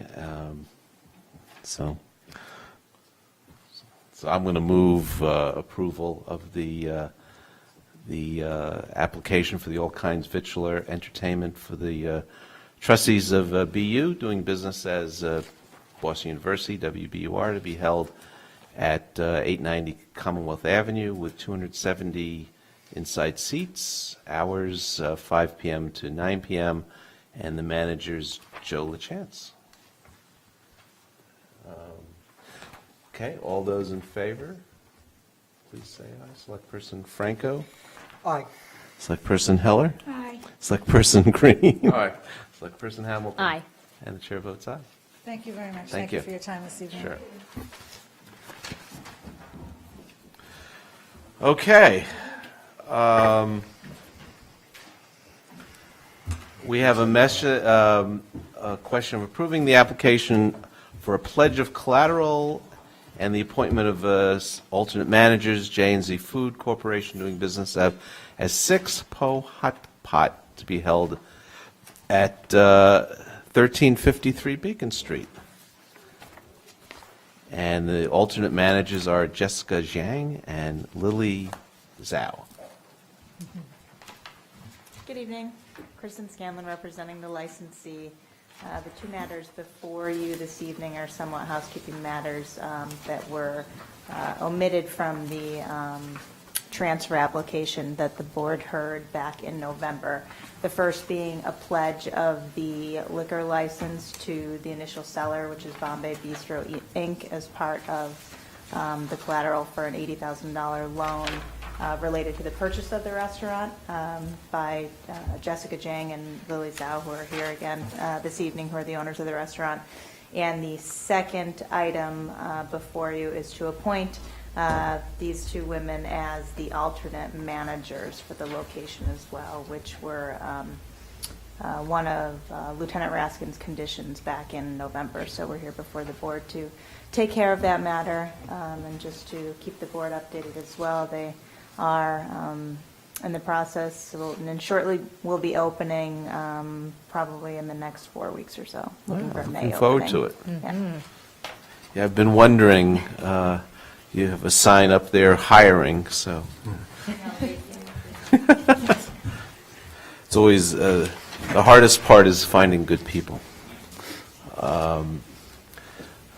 Any questions from the board? This is a pretty routine kind of thing. Okay, this isn't a public hearing, but I'll, if there are any members of the public who wish to speak on this, I see none. So I'll move that we approve the application for pledge of collateral and appointment of alternate managers for J&Z Food Corp., doing business as 6 Po Hot Pot, to be held at 1353 Beacon Street. Alternate managers are Jessica Zhang and Lily Zhao. All those in favor, please say aye. Select Person Franco. Abstain. Select Person Heller. Aye. Select Person Green. Aye. Select Person Hamilton. Aye. And the chair votes aye. Thank you very much. And we have one more licensing matter, and this is a public hearing on the application for change. This is, is the applicant here? So this is change of a beneficial and change of manager, alternate manager. So this is a change of a manager.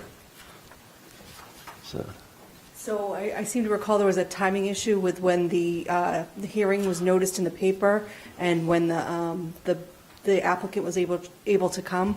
So I think the intent was to open the hearing but postpone it a week so that when the applicant would be available. The notice is okay. correct in what goes out to town meeting members, but that's A what's request going on made, here. okay, so I'm opening the hearing right now, and then the applicant will be here next week. So do we So need? we'll continue it next. Okay, so, okay, so this hearing is now continued till next week. That's all I need to do? Okay, then I've done it. Okay, back to warrant articles. The leash law warrant articles here for possible. Yes, so. So what's happening, Ms. Goff? So after both the board and the advisory committee voted on Article 18, additional language was proposed by the Commission for Diversity and Community Relations. If you turn to page 15A, or the second page of your packet around the article, you'll see that what was added was this section is subject to the town's legal obligations to make reasonable modifications for people with disabilities. Now, town council did note that all bylaws are subject to ADA requirements, but the members of the department felt that, they really wanted to put more prominent language in these types of articles so that people, are more aware of the accommodations that need to be made. And so Erin is comfortable with this language, and if the board chooses to adopt this, that the advisory committee will also consider this as well. You make sure that what gets printed, oh, okay, I see it. what I was going to say, I couldn't find the red line, but I just found it. Okay, well, it seems pretty innocuous. My only comment is it reasonable modifications the right term? I think the term of art, or maybe the legal term is reasonable accommodations, but Yeah, right. I mean, I know that's the language of the HR world, so. Right. And I believe what's included in the Americans with Disability Act, so. Maybe we should check that out before we go on. Where do you see that? Right here.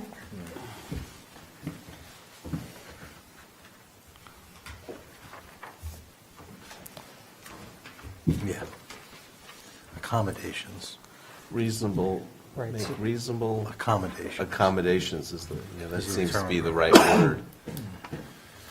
So why don't we vote it with accommodations? We'll take the lead. How about that? Let's be bold. Getting bullish in your final weeks here. But, remind me, whose other language is all this? This was proposed by staff at the Department of Diversity, Community Relations. Yep. Okay. So wait, what's wrong with the language? Reasonable modifications. So the language of the disability world is reasonable accommodations. I mean, I'm fine. I'm going to move to amend it. Strike modifications, replace it with accommodations. Okay, and I will move Select Person Franco's language. All those in favor? Oh, we have to reconsider, right? Yes. So I will move to reconsider. All those in favor of reconsideration, please say aye. Select Person Franco. Aye. Select Person Heller. Aye. Select Person Green. Select Person Hamilton. Aye. And chair votes aye. And I will move Select Person Franco's language, substituting the word accommodation for modification. All those in favor, please say aye. Select Person Franco. Aye. Select Person Heller. Aye. Select Person Green. Aye. Select Person Hamilton. Aye. And the chair votes aye. Thank Okay. you. As for Article 22, you have the language as adopted by the advisory committee. It can be found on page 264 of your packet. The petitioner is also here in case you have questions about where he stands with those changes. Mr. Caro, where do you stand with those changes? I do have a question. Getting giddy in my, The changes are okay with me. They seem to be important to some members of the advisory committee. They seem pretty harmless.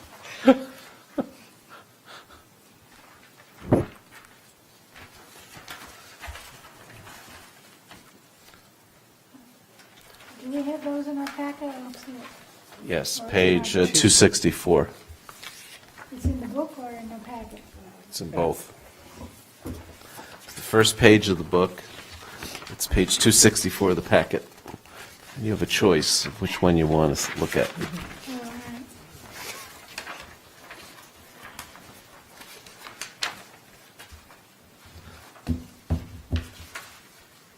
Okay, I got it.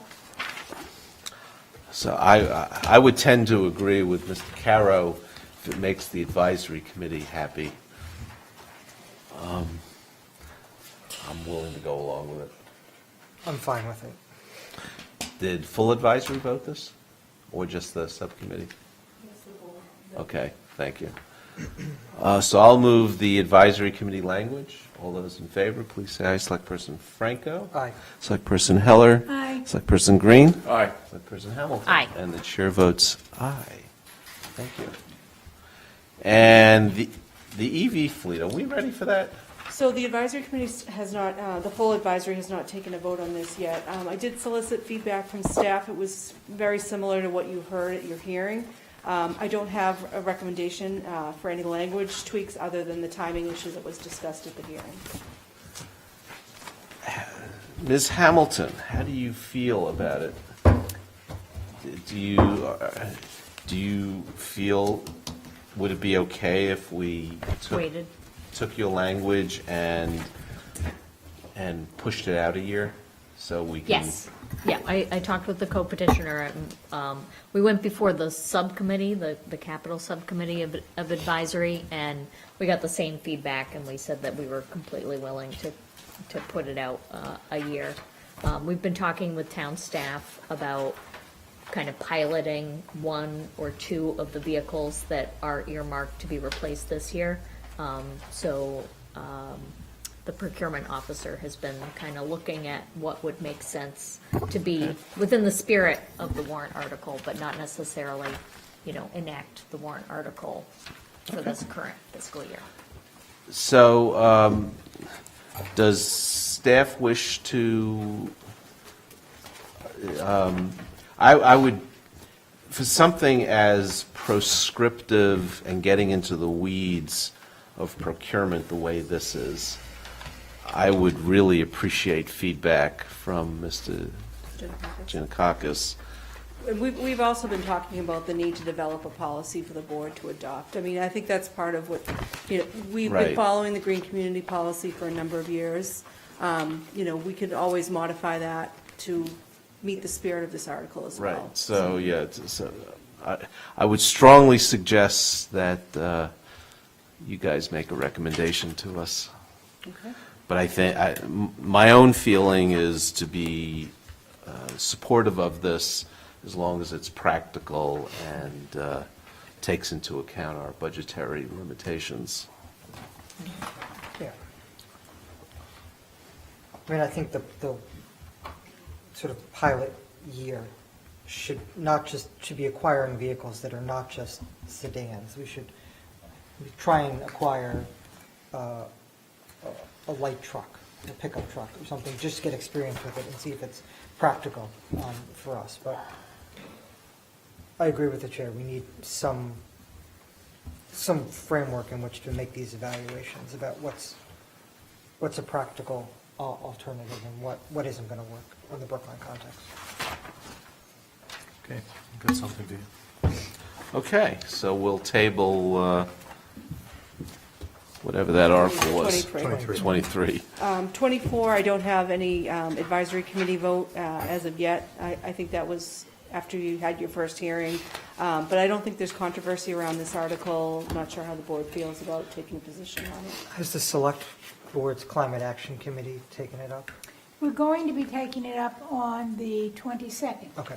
So we're going to be taking up both Articles 23 and 24 on the 22nd. So we're meeting on the 23rd, so why don't we do this? Why don't we get their recommendation, which I would suspect will be supportive. You should have adopted it yesterday. But I think we should respect their process, and if I had realized that, I wouldn't have allowed it to be on the agenda, so I apologize. Can't have everything there. Again, bullish in your last few weeks on the board. Okay, the main event, Article 30. So Article 30 on page 265 of your packet, you'll have the advisory committee language that was proposed by the subcommittee and adopted by the full committee. And the petitioners are here in case there's any further questions that you have tonight. So you said the full committee adopted the language in our page 265? Yes. And so this study is going to be shepherded by the Parks Department? I believe Erin and Lee were both there, as Okay. well as members of the commission. Led by the Department of Parks and Open Space.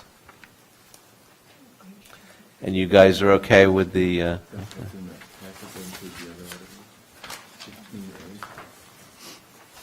Okay, I'm okay with the study.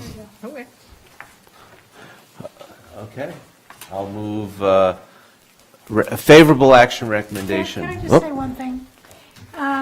So I wouldn't vote for this, although I'm totally in favor of a pool, but I'm a little concerned about taking things out of the, we have to have a planning process for if we should acquire land at Newbury, for instance, and I'm assuming that's where the petitioners are. No? You want it anywhere you want?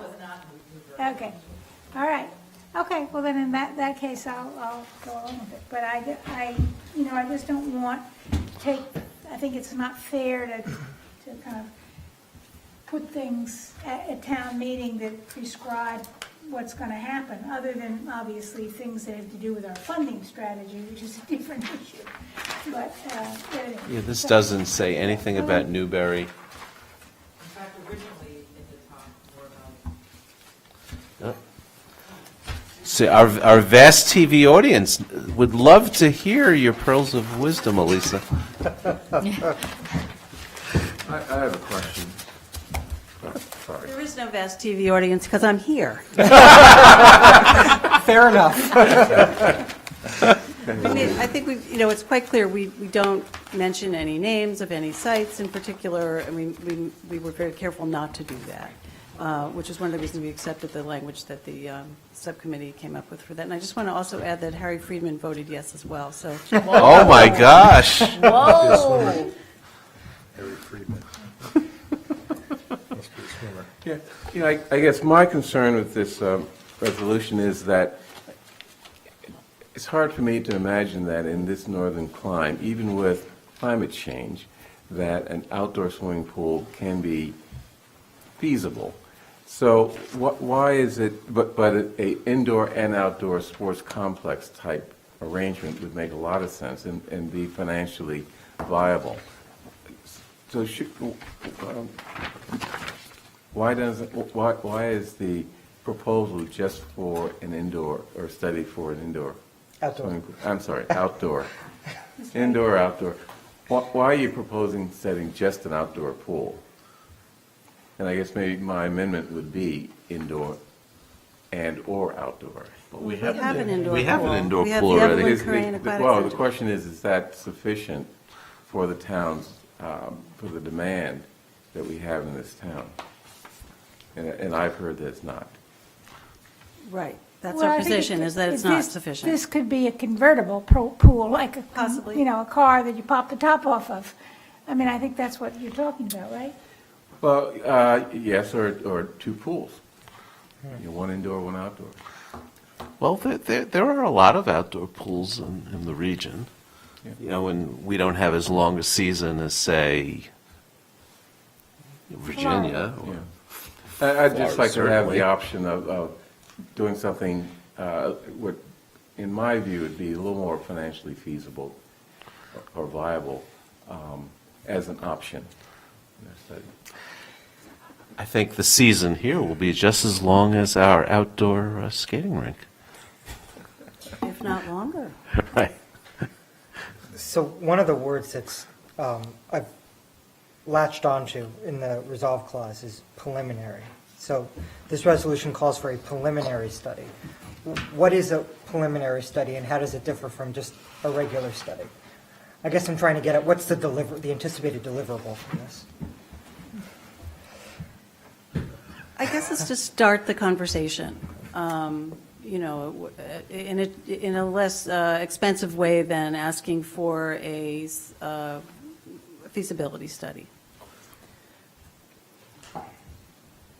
Does that answer your question? I hope finding a site for this would be a little less controversial than finding a site for a school. That is why Mike Sandman voted against it, actually, because he was worried that there would be too many disputes. But I think the thought was originally a feasibility study was already something that was discussed for an outdoor pool, but it seemed like that was a little too soon to do that, to first see, are there sites, are there potential sites, narrow it down, and then first use the funds for a feasibility study once we've gotten a little more information about whether there are sites and which sites might be appropriate to even look at. And I think another option could be that Parks and Rec also look for a site that can also accommodate a recreation center, which I know that the commission would also like.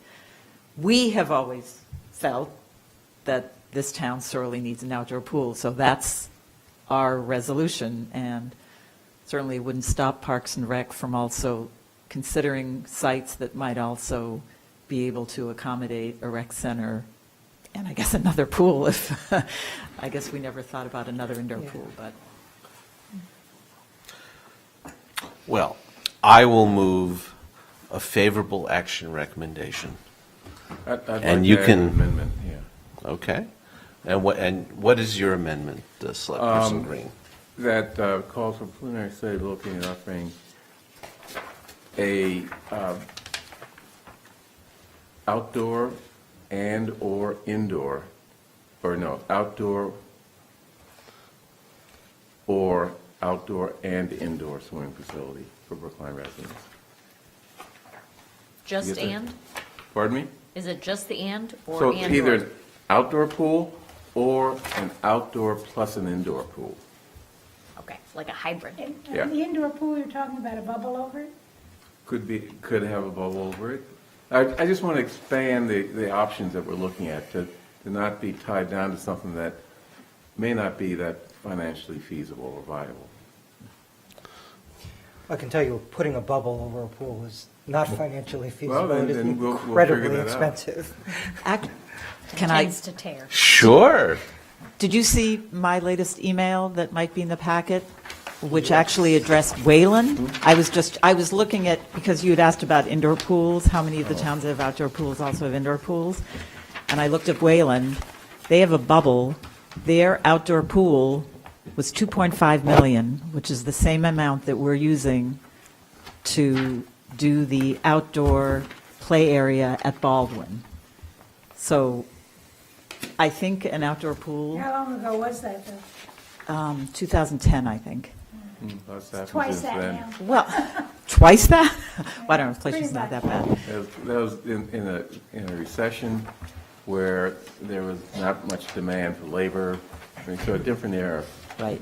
Be that as it may. Right, right. But the pool is not expensive. What's expensive are the bathhouses, according to everyone that I've spoken to, including the deputy engineer from DCR that builds pools for the state. So the outdoor pool is not an expense. It seems like a very reasonable expense. It's the infrastructure that we might choose to go with it that's going to be more costly. So I'd be up for a 50-meter pool, which I know you would like. I would. So my amendment is to add after outdoor pool, or after the word outdoor, or an indoor and outdoor pool.